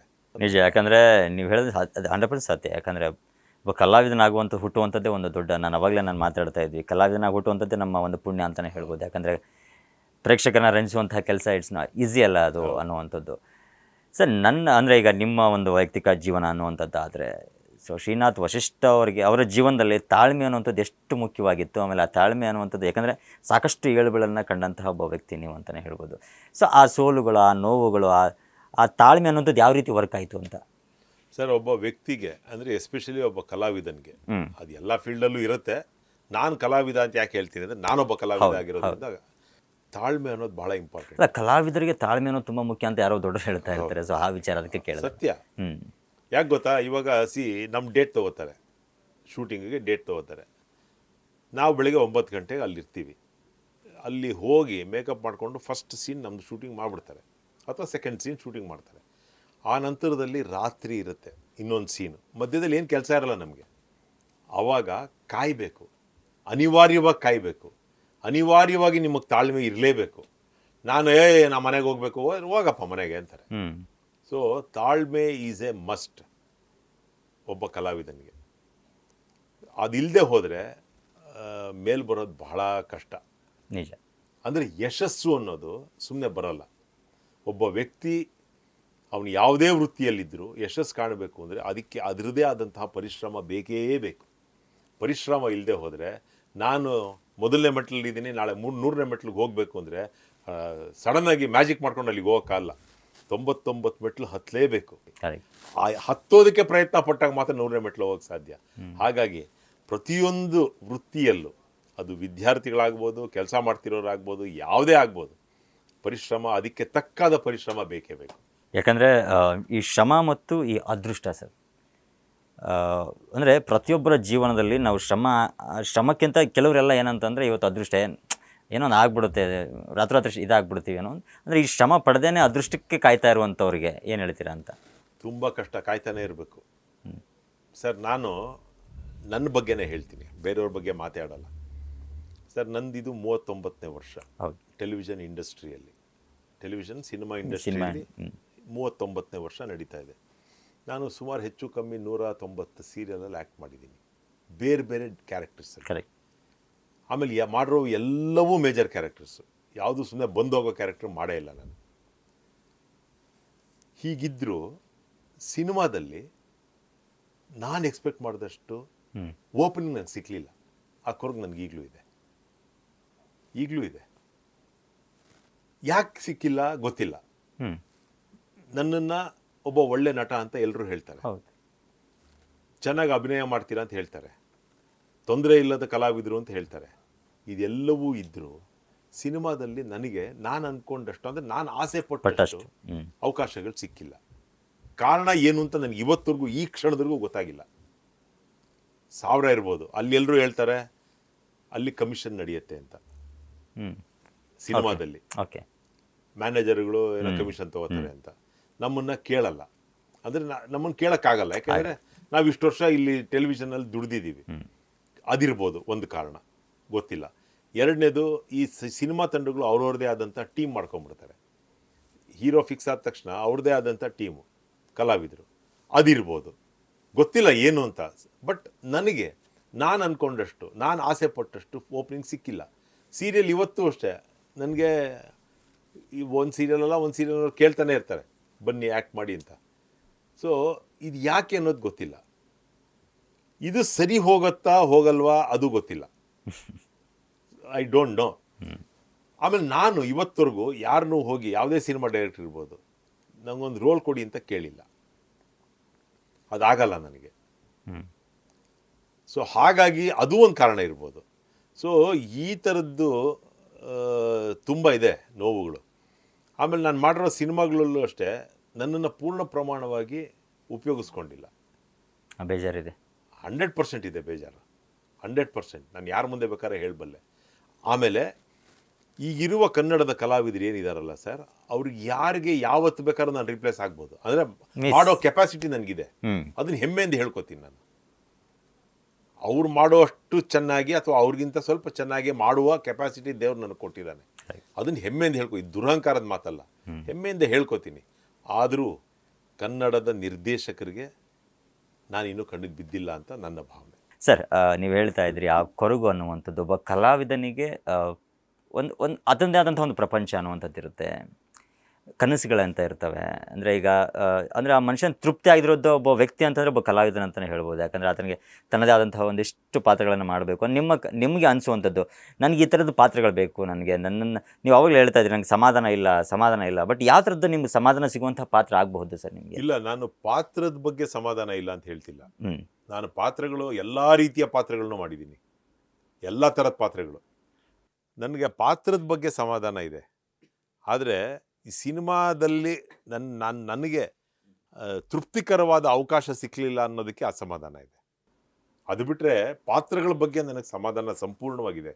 ನನ್ನ ಒಂದೇ ಆಸೆ ಏನು ಅಂದರೆ, ನಾನು ಕ್ಯಾಮ್ರಾ ಮುಂದೆ ಇರುವಾಗ ನನ್ನ ಪ್ರಾಣ ಹೋಗಬೇಕು ಅಂತ ನನ್ನ ಆಸೆ. ಅದು ನಾನು ಪ್ರತಿನಿತ್ಯ ದೇವರಲ್ಲಿ ಅದನ್ನೇ ಕೇಳೋದು. ನಾನು ಆ್ಯಕ್ಟ್ ಮಾಡ್ತಾ ನನ್ನ ಪ್ರಾಣ ಹೋಗಬೇಕು, ಕೊರಗಬಾರ್ದು. ಸರ್ ಒಂದೇನು ಗೊತ್ತಾ, ನನಗೆ ಬೇರೆ ಕಲಾವಿದರ ಬಗ್ಗೆ ಗೊತ್ತಿಲ್ಲ, ನನಗೆ ವೈಯಕ್ತಿಕವಾಗಿ ನಾನು ಆ್ಯಕ್ಟಿಂಗನ್ನು ಆರಾಧಿಸ್ತೀನಿ, ಪ್ರೀತಿಸ್ತೀನಿ. ಅದು ನನ್ನ ದೈವ. ಓಕೆ, ನಾನು ಆ್ಯಕ್ಟ್ ಮಾಡ್ತಾ ಅಂದರೆ ನನಗೆ ಒಂದು ಸಣ್ಣ ಪಾತ್ರ ಕೊಟ್ಟರು ಅದನ್ನು ಯಾವ ರೀತಿ ಇಂಪ್ರೂವೈಸ್ ಮಾಡ್ಬೋದು, ಹೇಗೆ ಮಾಡ್ಬೋದು ಅನ್ನೋದ್ರ ಬಗ್ಗೆ ಯೋಚನೆ ಮಾಡ್ತೀನಿ. ಅದನ್ನು ಅದೇ ಥರ ಔಟ್ಪುಟ್ಟು ಕೊಡ್ತೀನಿ. ಅದು ನಿರ್ದೇಶಕರಿಗೂ ಖುಷಿ ಆಗುತ್ತೆ, ನೋಡೋ ಜನಗಳಿಗೂ ಖುಷಿ ಆಗುತ್ತೆ. ಈಗ ಇಲ್ಲಿವರೆಗೂ ಅದೇ ಆಗಿರೋದು. ನನ್ನ ಆಸೆ, ನಾನು ಕ್ಯಾಮ್ರಾ ಮುಂದೆ ಯಾವತ್ತು ಈಗಲೂ 5 ವರ್ಷಕ್ಕೂ ನನ್ನ ಆಯುಸ್ ಯಾವತ್ತರೆಗೂ ಇರುತ್ತೋ ಅವತ್ತರೆಗೂ ಇದರಲ್ಲಿ ಒಂದು ಸ್ವಾರ್ಥ. ನಾನು ಫಾರ್ ಎಕ್ಸಾಂಪಲ್ ನಾನು 70 ವರ್ಷಕ್ಕೆ ಸಾಯ್ತೀನಿ ಅನ್ಕೊಳ್ಳೋಣ, 70ನೇ ವರ್ಷದವರೆಗೂ ಆ್ಯಕ್ಟ್ ಮಾಡಬೇಕು ಅನ್ನೋ ಆಸೆ ನಂದು. ಆ್ಯಕ್ಟ್ ಮಾಡ್ತಾ ಹೋಗ್ಬಿಡ್ಬೇಕು, ಇದೊಂದು ಆಸೆ. ಅದೊಂದು ನೆರವೇರಿಸ್ಕೊಡ್ಬೇಕಷ್ಟೇ ದೇವರು. ನಿಜ. ಯಾಕಂದರೆ ನೋಡಿ, ಒಬ್ಬ ಕಲಾವಿದನಾದಂಥವನ ಆಸೆಗಳು ಹೆಂಗಿರ್ತವೆ ಅಂತ. ಯಾಕಂದರೆ ಎಷ್ಟೋ ಜನ ನಾನು ಹಂಗಾಗಬೇಕು, ನಾನೇನೋ ಮಾಡಬೇಕು, ಮತ್ತೊಂದು ಆಗಬೇಕು. ಬಟ್ ನಿಮ್ಮ ಆಸೆಯನ್ನು ಕೇಳಿದಾಗ ಅಂದರೆ ಆ ಕಲಾ ದೇವತೆಗೆ ಆ ಸೇವೆ ಅನ್ನುವಂಥದ್ದು ಇದೆಯಲ್ಲ, ನಿಜಕ್ಕೂ ಒಂಥರ ಗ್ರೇಟ್ ಅಂತಲೇ ಹೇಳ್ಬೋದು ಸರ್. ಇನ್ನು ವಶಿಷ್ಠ ಸರ್ ಅಂತ ಅಂದರೆ ಆ ವಿಚಾರ ಅಂತ ಬಂದಾಗ ಸರ್, ಅಂದರೆ ನಿಮ್ಮ ಜೀವನದಲ್ಲಿ ಕೆಲವೊಂದಿಷ್ಟು ನಾನು ನೋಡ್ದಂಗೆ ಅಂದರೆ ನಿರ್ಮಾಣದ ವಿಚಾರದಲ್ಲಿರ್ಬೋದು, ಆಮೇಲೆ ಕೆಲವೊಂದಿಷ್ಟು ಅಂದರೆ ಎಲ್ಲದಕ್ಕೂ ಈ ಒಂದು ವಿಚಾರಕ್ಕೆ ಅಂದರೆ ಸಿನಿಮಾ ರಂಗ ಮತ್ತು ಕಿರುತೆರೆ ವಿಚಾರ ಇರಬಹುದು, ಕೆಲವೊಂದಿಷ್ಟು ನೋವುಗಳಂತ ಅನ್ನುವಂಥದ್ದು ಇದೆಯಲ್ಲ ಸರ್. ಈಗ ಎಷ್ಟೋ ಜನ ಏನಂತಂದರೆ, ನಾನು ಒಂದಿಷ್ಟು ನೋವಾಯಿತು, ನನಗೆ ಏನೋ ಒಂದಿಷ್ಟು ನನಗೆ ನಾ ಸೋಲನ್ನು ಕಂಡುಬಿಟ್ಟೆ ಅಂತ ಅಂದಾಗ ಜೀವನನೇ ಮುಗಿದೋಯ್ತು ಅನ್ನುವಂಥ ಒಂದು ನಿಟ್ಟಿನಲ್ಲಿ ಹೋಗ್ತಾ ಇರುವಂಥದ್ದು. ಬಟ್ ಆ ವಿಚಾರ ನಿಮ್ಮ ಜೀವನದಲ್ಲಿ ಸೋಲನ್ನು ಅನುಭವಿಸಿದಾಗ ನೀವು ತೊಗೊಂಡಂತಹ ಧೈರ್ಯ ಇರ್ಬೋದು, ಯಾವ ರೀತಿ ಆಯಿತು ಅಂತ ಅದು? ಸರ್ ನಾನು ಇಲ್ಲಿವರೆಗೂ 9 ಸಿನಿಮಾ ಡೈರೆಕ್ಟ್ ಮಾಡಿದ್ದೀನಿ. ಹ್ಞೂ ಮೊದಲನೇ ಸಿನಿಮಾ 89-90 ನಾನು ಡೈರೆಕ್ಟ್ ಮಾಡಿದ್ದೆ. ಓಕೆ. ಮಂಥನ ಅಂತ ಸಿನಿಮಾ. ಹೌದು. ಚಂದ್ರಶೇಖರ್ ಅಂತ ಅದರ ನಿರ್ಮಾಪಕರು. ನಾನು ಅದರಲ್ಲಿ ಎಲ್ಲ ಕ್ಯಾಸ್ಟಿಂಗ್ ಎಲ್ಲ ಆಯಿತು. ಒಬ್ಬರು ಹಿರಿಯ ಕಲಾವಿದ್ರ ಮನೆಗೆ ಹೋಗಿ ಅವರ ಜೊತೆ ಮಾತಾಡಿದ್ವಿ. ಅವರು ಒಪ್ಕೊಂಡ್ರು. ಅವ್ರು ತಗೋತಿದ್ದ ರೆಮ್ಯುನರೇಷನ್ಗೆ ಅರ್ಧ 50% ಒಪ್ಕೊಂಡ್ರು. ಕತೆ ಕೇಳಿದ್ರು, ಕತೆ ಇಷ್ಟ ಆಯಿತು. ಅದು ಒಬ್ಬ ಇಂಜಿನಿಯರಿಂಗ್ ಗ್ರ್ಯಾಜುಯೇಟು. ಅವನ ಸ್ನೇಹಿತರ ಒತ್ತಾಸೆಗೆ ಬಲಿಯಾಗಿ ಒಂದು ಕ್ಷಣ ಮೈ ಮರೆತು ಮನೆಯಲ್ಲಿ ಡ್ರಗ್ಸ್ ಸೇವನೆ ಮಾಡಿದ್ದಕ್ಕೆ ಅವನು ಅನುಭವಿಸುವ ವೇತನೆ ಯಾತನೆ ಇದ್ರ ಸಿನಿಮಾ ಅದು. ಆಮೇಲೆ ಅವನು ಅದರಿಂದ ಹೇಗೆ ಹೊರಗೆ ಬರ್ತಾನೆ ಅನ್ನೋದನ್ನ ಸಮಾಜಕ್ಕೆ ಹೇಳುವಂತಹ ಕಥೆ ಅದು ಮಂಥನ ಅಂತ. ಫಸ್ಟ್ ಡೇ ಶೂಟಿಂಗು, ಅವ್ರ ಮನೆಗೆ ಹೋಗಿ ಅಡ್ವಾನ್ಸ್ ಚೆಕ್ಕು ಎಲ್ಲ ಕೊಟ್ವಿ. ಅದೆಲ್ಲ ಆಯಿತು, fine, fantastic. First day shooting ಬೆಳಗ್ಗೆ 7 ಗಂಟೆಗೆ ಫಸ್ಟ್ ಶಾಟ್. RR ನಗರದಲ್ಲಿ ಒಂದು ಕಿಂಡರ್ ಗಾರ್ಡನ್ ಮುಂದೆ ಶೂಟಿಂಗ್. ಅಂದರೆ ಮಗುನ ಕರ್ಕೊಂಬಂದು ತಂದೆ ಆದವನು ಕಿಂಡರ್ ಗಾರ್ಡನ್ಗೆ ಬಿಟ್ಟು ಅಲ್ಲಿಂದ ಮಗುನ ಟಾಟಾ ಹೇಳಿ ಸ್ಕೂಲ್ಗೆ, ಅಂದರೆ ಅವನು ಆಫೀಸ್ಗೆ ಹೋಗುವಂತಹ ಒಂದು ದೃಶ್ಯ. ಇದನ್ನು ಮಾಡಿದ್ವಿ. ಮುಖ್ಯ ಭೂಮಿಕೆಯಲ್ಲಿ ಮಾಡಬೇಕಾಗಿದ್ದಂತಹ ಕಲಾವಿದರಿದ್ರಲ್ಲ, ಅವ್ರಿಗೆ ಏನಾಯಿತು ಗೊತ್ತಿಲ್ಲ ಸರ್. ನಮ್ಮ ಮ್ಯಾನೇಜರ್ ಏನು ಮಾಡಿದ್ರು, ಸಿನಿಮಾ ಮ್ಯಾನೇಜರು, ಸರ್ ನಾನು ಗಾಡಿ ಕಳಿಸ್ತೀನಿ ಅಂದರು. ಅವರು ಮಾರುತಿ ವ್ಯಾನ್ ಕಳಿಸಿದ್ರು ಅವ್ರ ಮನೆಗೆ. ಮಾರುತಿ ವ್ಯಾನಲ್ಲಿ ಅವರು ಕೂತ್ಕೊಂಡ್ರು. ಮಲ್ಲೇಶ್ವರದಿಂದ ಬಂದರು. ವಿಜಯನಗರದಲ್ಲಿ ಬರ್ತಾ ಆ ಮಗು ಆ್ಯಕ್ಟ್ ಮಾಡಬೇಕಾಗಿದ್ದು ನನ್ನ ಮಗುನೇ, ನನ್ನ ಮಗಳು. ಓಕೆ. 1 ವರ್ಷದ ಮಗು ಅದು. ಸೊ ನನ್ನ ವೈಫ್ನ ಮತ್ತು ನನ್ನ ಮಗುನ ಅದೇ ಗಾಡಿ ಹೆಂಗಿದ್ರು ಮಲ್ಲೇಶ್ವರ ವಿಜಯನಗರ RR ನಗರ ಸೇಮ್ ರೂಟ್ ಕರ್ಕೊಂಡ್ಬಿಡು ಅಂದೆ. ಬಂದರು. ವಿಜಯನಗರದಲ್ಲಿ ನಮ್ಮ ಮನೆ ರೋಡ್ ಒಂಚೂರು ಮಿಸ್ ಆಗಿ ಒಂದು 4-5 ರೌಂಡ್ ಹೊಡೆದಿದ್ದಾರೆ. ಅದು ಒಳಗಿದ್ದ ಕಲಾವಿದರಿಗೆ ಇರ್ಸು-ಮುರ್ಸಾಗಿದೆ. ಸರಿ, ನಮ್ಮ ಮನೆ ಸಿಕ್ತು. ಕೂಡಿಸ್ಕೊಂಡು ಹೊರಟ್ರೆ ನಿಮಿಷ ಎಲ್ಲ ಬಿಡಿ ಅಂದ್ರಂತೆ. ನಾಗರಬಾವಿಲ ಎಲ್ಲ ಬಿಡಿ ಅಂದ್ರಂತೆ. ಅಲ್ಲಿಗೆ ಹೋಗಬೇಕು ಅಂದ್ರಂತೆ. ಕಾರ್ ಅಲ್ಲಿಗೆ ತಿರುಗಿಸಿದ್ದಾರೆ. ಅವನ ಮ್ಯಾನೇಜರು ಕಾನ್ಸ್ಟೆಂಟ್ ಟಚ್ಚಲ್ಲಿದ್ದಾನೆ ಅವ್ರಿಗೆ, ಓಕೆ, ಕಲಾವಿದರಿಗೆ. ಎಲ್ಲಿದೆ ಡ್ರೈವರ್ಗೆ, ಎಲ್ಲಿದೆಯಾ ಅಂತ. ಹಿಂಗೆ ಈ ಥರ ಎಲ್ಲ ಬಿಡು ಅಂತಂದ್ರು. ಬಿಡ್ತಾ ಇದ್ದೀನಿ ಅಂತ ನಾನು ಇಳಿದು ಬಿಟ್ಟು ಹೊರಟಾಗಿದ್ದಾರೆ ಮನೆ ಒಳಗೆ. ಓಕೆ. ನನ್ನ ಬದುಕಿನ ಮೊದಲ ಚಿತ್ರದ ನಿರ್ದೇಶನ ಇದು. ಪ್ರೊಡ್ಯೂಸರ್ ಇದ್ದಾರೆ, ಕಲಾವಿದರಿದ್ದಾರೆ, ಕಂಪ್ಲೀಟ್ ಯೂನಿಟ್ಟು. ಅದಕ್ಕೆ ಮುಂಚೆ ಈ ಮಗು ಮತ್ತು ಆಕೆ ಇಲ್ಲದೆ ಇರುವ ಒಂದು ದೃಶ್ಯವನ್ನು ಶೂಟಿಂಗ್ ಮಾಡಿಬಿಟ್ಟಿದ್ದೆ ನಾನು. ನೆಕ್ಸ್ಟ್ ಸೀನ್ ಇವ್ರು ಬಂದ ತಕ್ಷಣ ಕಾರಲ್ಲಿ ಕೂತ್ಕೋತಾರೆ, ಅಲ್ಲಿಂದ ಬರ್ತಾರೆ. ಕ್ಯಾಮ್ರಾನು ಇಟ್ಬಿಟ್ಟಿದ್ದೀನಿ ನಾನು. ಸ್ಕೂಲ್ ಮುಂದೆ ಕ್ಯಾಮ್ರಾನು ಇಟ್ಟು ಕಾಯ್ತಾ ಇದ್ದೀವಿ.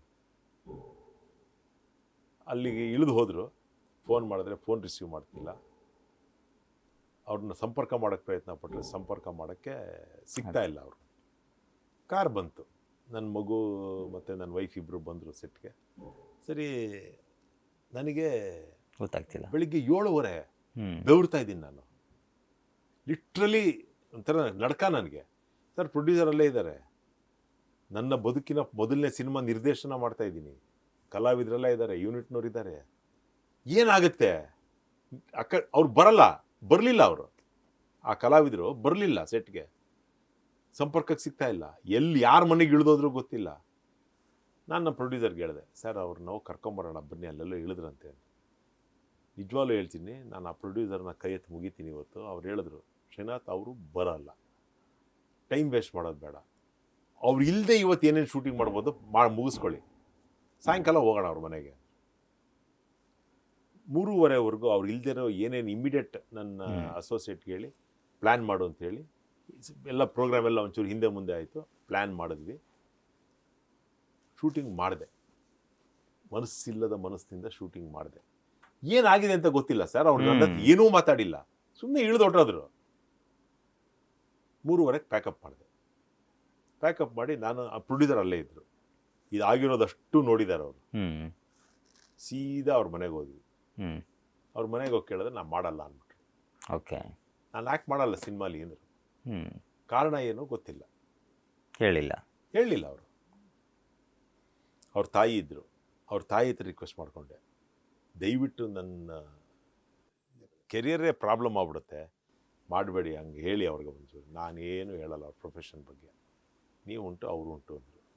ಸತ್ಯ ಕೂಡ ಇರ್ಬೋದೇನೋ. ಹ್ಮ್ ಅವ್ರನ್ನ ಎಷ್ಟೆಷ್ಟೋ ಕನ್ವಿನ್ಸ್ ಮಾಡೋಕ್ಕೆ ಪ್ರಯತ್ನ ಪಟ್ಟೆ ಸರ್, ಕನ್ವಿನ್ಸ್ ಆಗಲಿಲ್ಲ ಅವರು. ಹ್ಮ್ ನಾನು ಮಾಡಲ್ಲ ಅಂದರು.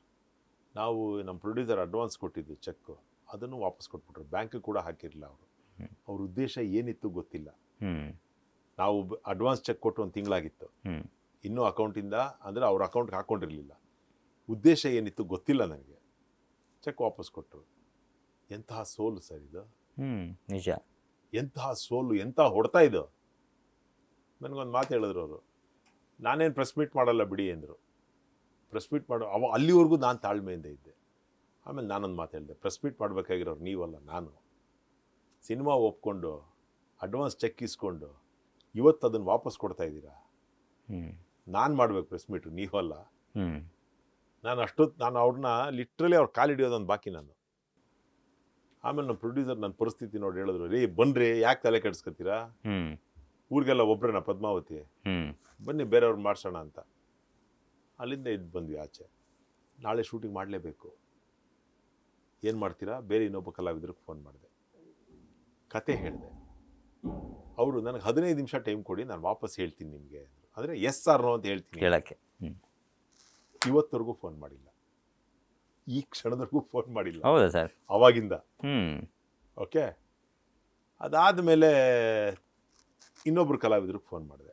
ಅವರು, ಅಯ್ಯೋ ಇಲ್ಲ ಕಣೋ, ನಾನು ಬೇರೆ ಸಿನಿಮಾ ಮಾಡ್ತಾ ಇದ್ದೀನಿ, ಬೇರೆಯವ್ರದ್ದು ಇದೇ ಡೇಟ್ಸಲ್ಲಿ, ಕಷ್ಟ ಆಗತ್ತೆ, ದಯವಿಟ್ಟು ಕ್ಷಮಿಸಿದ್ರು. ಇಬ್ಬರನ್ನ ಟ್ರೈ ಮಾಡೋದು, ದೊಡ್ಡವ್ರನ್ನ.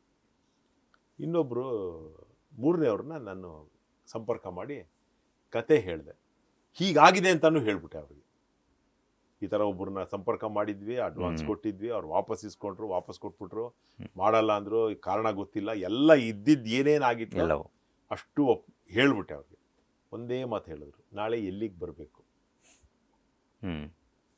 ಎಷ್ಟು ದಿವಸ ಡೇಟ್ ಬೇಕು. ಇವತ್ತು ಅದ್ಭುತವಾದ ಕಲಾವಿದರು ಅವರು. ಬಹಳ ಪ್ರೀತಿಯಿಂದ ನಾನು ಅವ್ರಿಗೆ, ಅಂದರೆ ನನಗೆ ತುಂಬ ಹತ್ತಿರದಲ್ಲಿರುವಂತಹ ಒಬ್ಬ ಕಲಾವಿದರು. ಎಲ್ಲಿಗೆ ಬರಬೇಕು, ಎಷ್ಟು ದಿವಸ ಡೇಟ್ ಬೇಕು, ಪೇಮೆಂಟ್ ಆಮೇಲೆ ಮಾತಾಡೋಣ, ಫಸ್ಟ್ ನಾಳೆ ನೀನು ಕೆಲಸ ಮುಗಿಸ್ಕೊ. ಬಂದರು ಸರ್, ಇವ್ರು ಬಂದು ಆ್ಯಕ್ಟ್ ಮಾಡಿದ್ರು.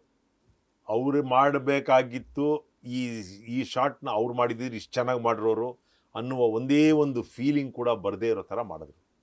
ಅದ್ಭುತವಾಗಿ ಮಾಡಿದ್ರು, ಏನೂ ಪ್ರಾಬ್ಲಮ್ ಇಲ್ಲ. 6 ದಿನನೋ 7 ದಿನನೋ ಡೇಟ್ ಇತ್ತು, ಮಾಡಿದ್ರು. ಅವ್ರ ಹತ್ರ ಏನು ಪೇಮೆಂಟ್ ಮಾತಾಡಿದ್ವಿ ಅದರಲ್ಲಿ 50% ಇಸ್ಕೊಂಡ್ರು.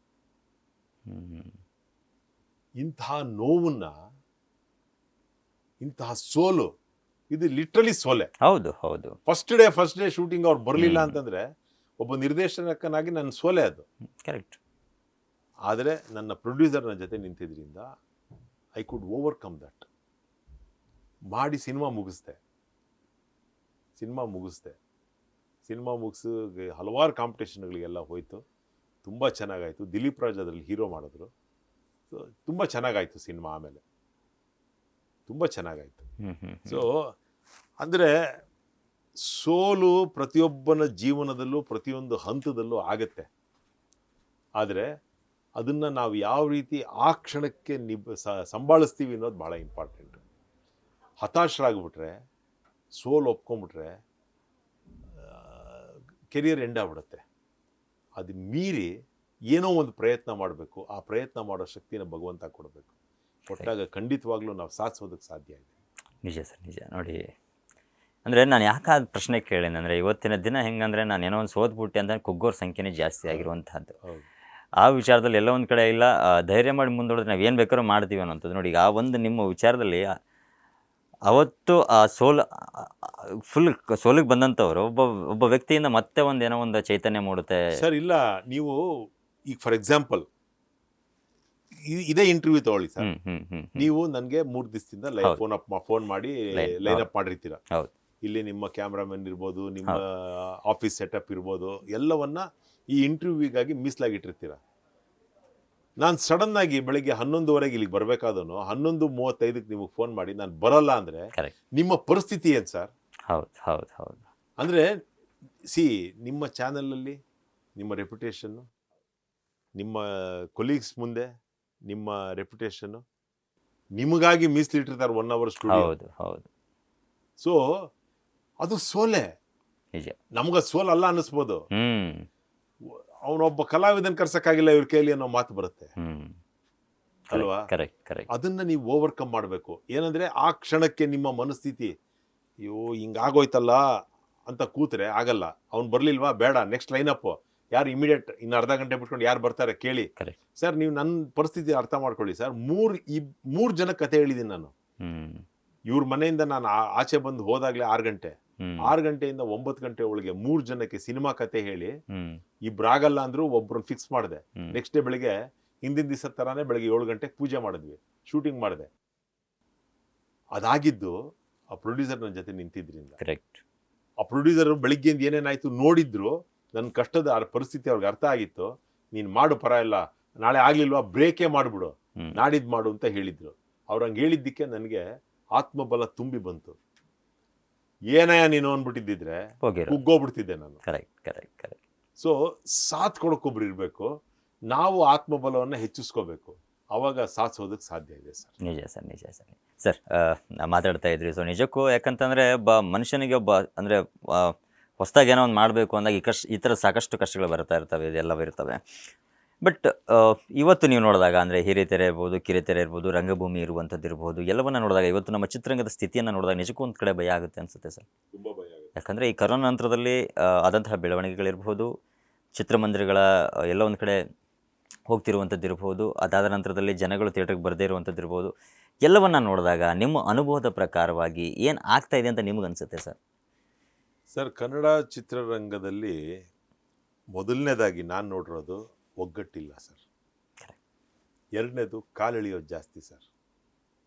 ಒಬ್ಬ ಹೊಸಬ ಸಿನಿಮಾ ಮಾಡೋಕ್ಕೆ ಅಂತ ಬಂದರೆ ಅವನನ್ನು ಹೆಂಗೆ ಮಠ ಹತ್ತಿಸ್ಬೇಕು ಅಂತ ನೋಡ್ತಾರೆ ನಿರ್ಮಾಪಕನ. ಅವನಿಗೆ ಸಾಥ್ ಕೊಡಬೇಕು ಅನ್ನೋ ಮನಸ್ಥಿತಿ ಯಾರಿಗೂ ಇಲ್ಲ ಸರ್. ಇರೋ ವಿಷಯ ಇದು. ಹಳೆ ಪ್ರೊಡ್ಯೂಸರ್ಸು, ಹಳೆ ಡಿಸ್ಟ್ರಿಬ್ಯೂಟರ್ಸು ನಾವು ಅದು ಮಾಡಿದ್ವಿ ಇದು ಮಾಡಿದ್ವಿ ಅಂತ ಹೇಳಿದ್ದಾರೆ, ಮಾಡಿರಬಹುದು, ಮಾಡಿದ್ದಾರೆ, ಇಲ್ಲ ಅಂತ ನಾನು ಹೇಳಲ್ಲ. ಆದರೆ ಈಗ ಹೊಸದಾಗಿ ಬರ್ತಿರೋರಿಗೆ, ಆಮೇಲೆ ಇನ್ನೊಂದು, ನಾವು ಬರೀ ಚಿತ್ರರಂಗನ ದೂಷಣೆ ಮಾಡೋಕ್ಕೂ ಆಗಲ್ಲ. ಇವತ್ತು ಟಾಮ್, ಡಿಕ್ ಆ್ಯಂಡ್ ಹ್ಯಾರಿ ಅಂದರೆ ಸಿನಿಮಾ ರಂಗದ ಗಂಧ ಗಾಳಿ ಗೊತ್ತಿಲ್ಲದೆ ಇರೋರು ಸಿನಿಮಾ ಮಾಡೋಕ್ಕೆ ಶುರು ಮಾಡಿದ್ದಾರೆ. ಹೌದು. ಈ ಡಿಜಿಟಲ್ ಬಂದು ಅದು ಕೆಲವು ಸಂದರ್ಭದಲ್ಲಿ ಇದು ಫ್ರೆಂಡ್ಲಿ, ಹೌದು, ಕೆಲವು ಸಂದರ್ಭದಲ್ಲಿ ಇದು ಎನಿಮಿ. ಸರ್, ಡಿಜಿಟಲ್ ಒಂದು ಕ್ಯಾಮ್ರಾ, ಒಂದು ಮೆಮೊರಿ ಕಾರ್ಡ್ ಇಟ್ಕೊಂಡ್ಬಿಟ್ರೆ ಅವರು ಇಟ್ ಕಡೆನೇ ಲೊಕೇಶನ್ನು ಮಾಡಿದ್ದೆ ಶೂಟಿಂಗು, ಸಿನಿಮಾ ಮಾಡ್ತಾರೆ. ನಾನು ಒಂದು 2 ಟರ್ಮು ಸೆನ್ಸಾರ್ ಬೋರ್ಡ್ ಮೆಂಬರ್ ಆಗಿದ್ದೆ. ಹೌದು. ಸೆನ್ಸಾರ್ ಬೋರ್ಡ್ ಮೆಂಬರ್ ಆದಾಗ ವರ್ಷಕ್ಕೆ 320 ಸಿನಿಮಾ ಬರೋದು ಸರ್. 320 ಸಿನಿಮಾ ನಾವೇ ಒಂದು ವರ್ಷ ಸೆನ್ಸಾರ್ ಮಾಡಿದ್ದೀವಿ. ಎಸ್ಪೆಷಲಿ ಸೆಪ್ಟೆಂಬರ್, ಅಕ್ಟೋಬರ್, ನವಂಬರ್ ತಿಂಗಳಲ್ಲಿ ದಿನಕ್ಕೆ 4 6 ಸಿನಿಮಾ ನೋಡಿದ್ದೀವಿ. 2 ಥಿಯೇಟ್ರಲ್ಲಿ ಡಿಸ್ಟ್ರಿಬ್ಯೂಟ್ ಮಾಡಿಕೊಂಡು ಒಂದು ದಿನ 3 ಸಿನಿಮಾ ಈ ಥರ ನೋಡಿದ್ದೀವಿ. ಏನಂದರೆ ಈ ಸಿನಿಮಾಗಳು ಮಾಡ್ತಾರಲ್ವ, 320 ಸಿನಿಮಾ ಮಾಡ್ತಾರಲ್ಲ, ಆ 320 ಸಿನಿಮಾನು ರಿಲೀಸ್ ಆಗಲ್ಲ.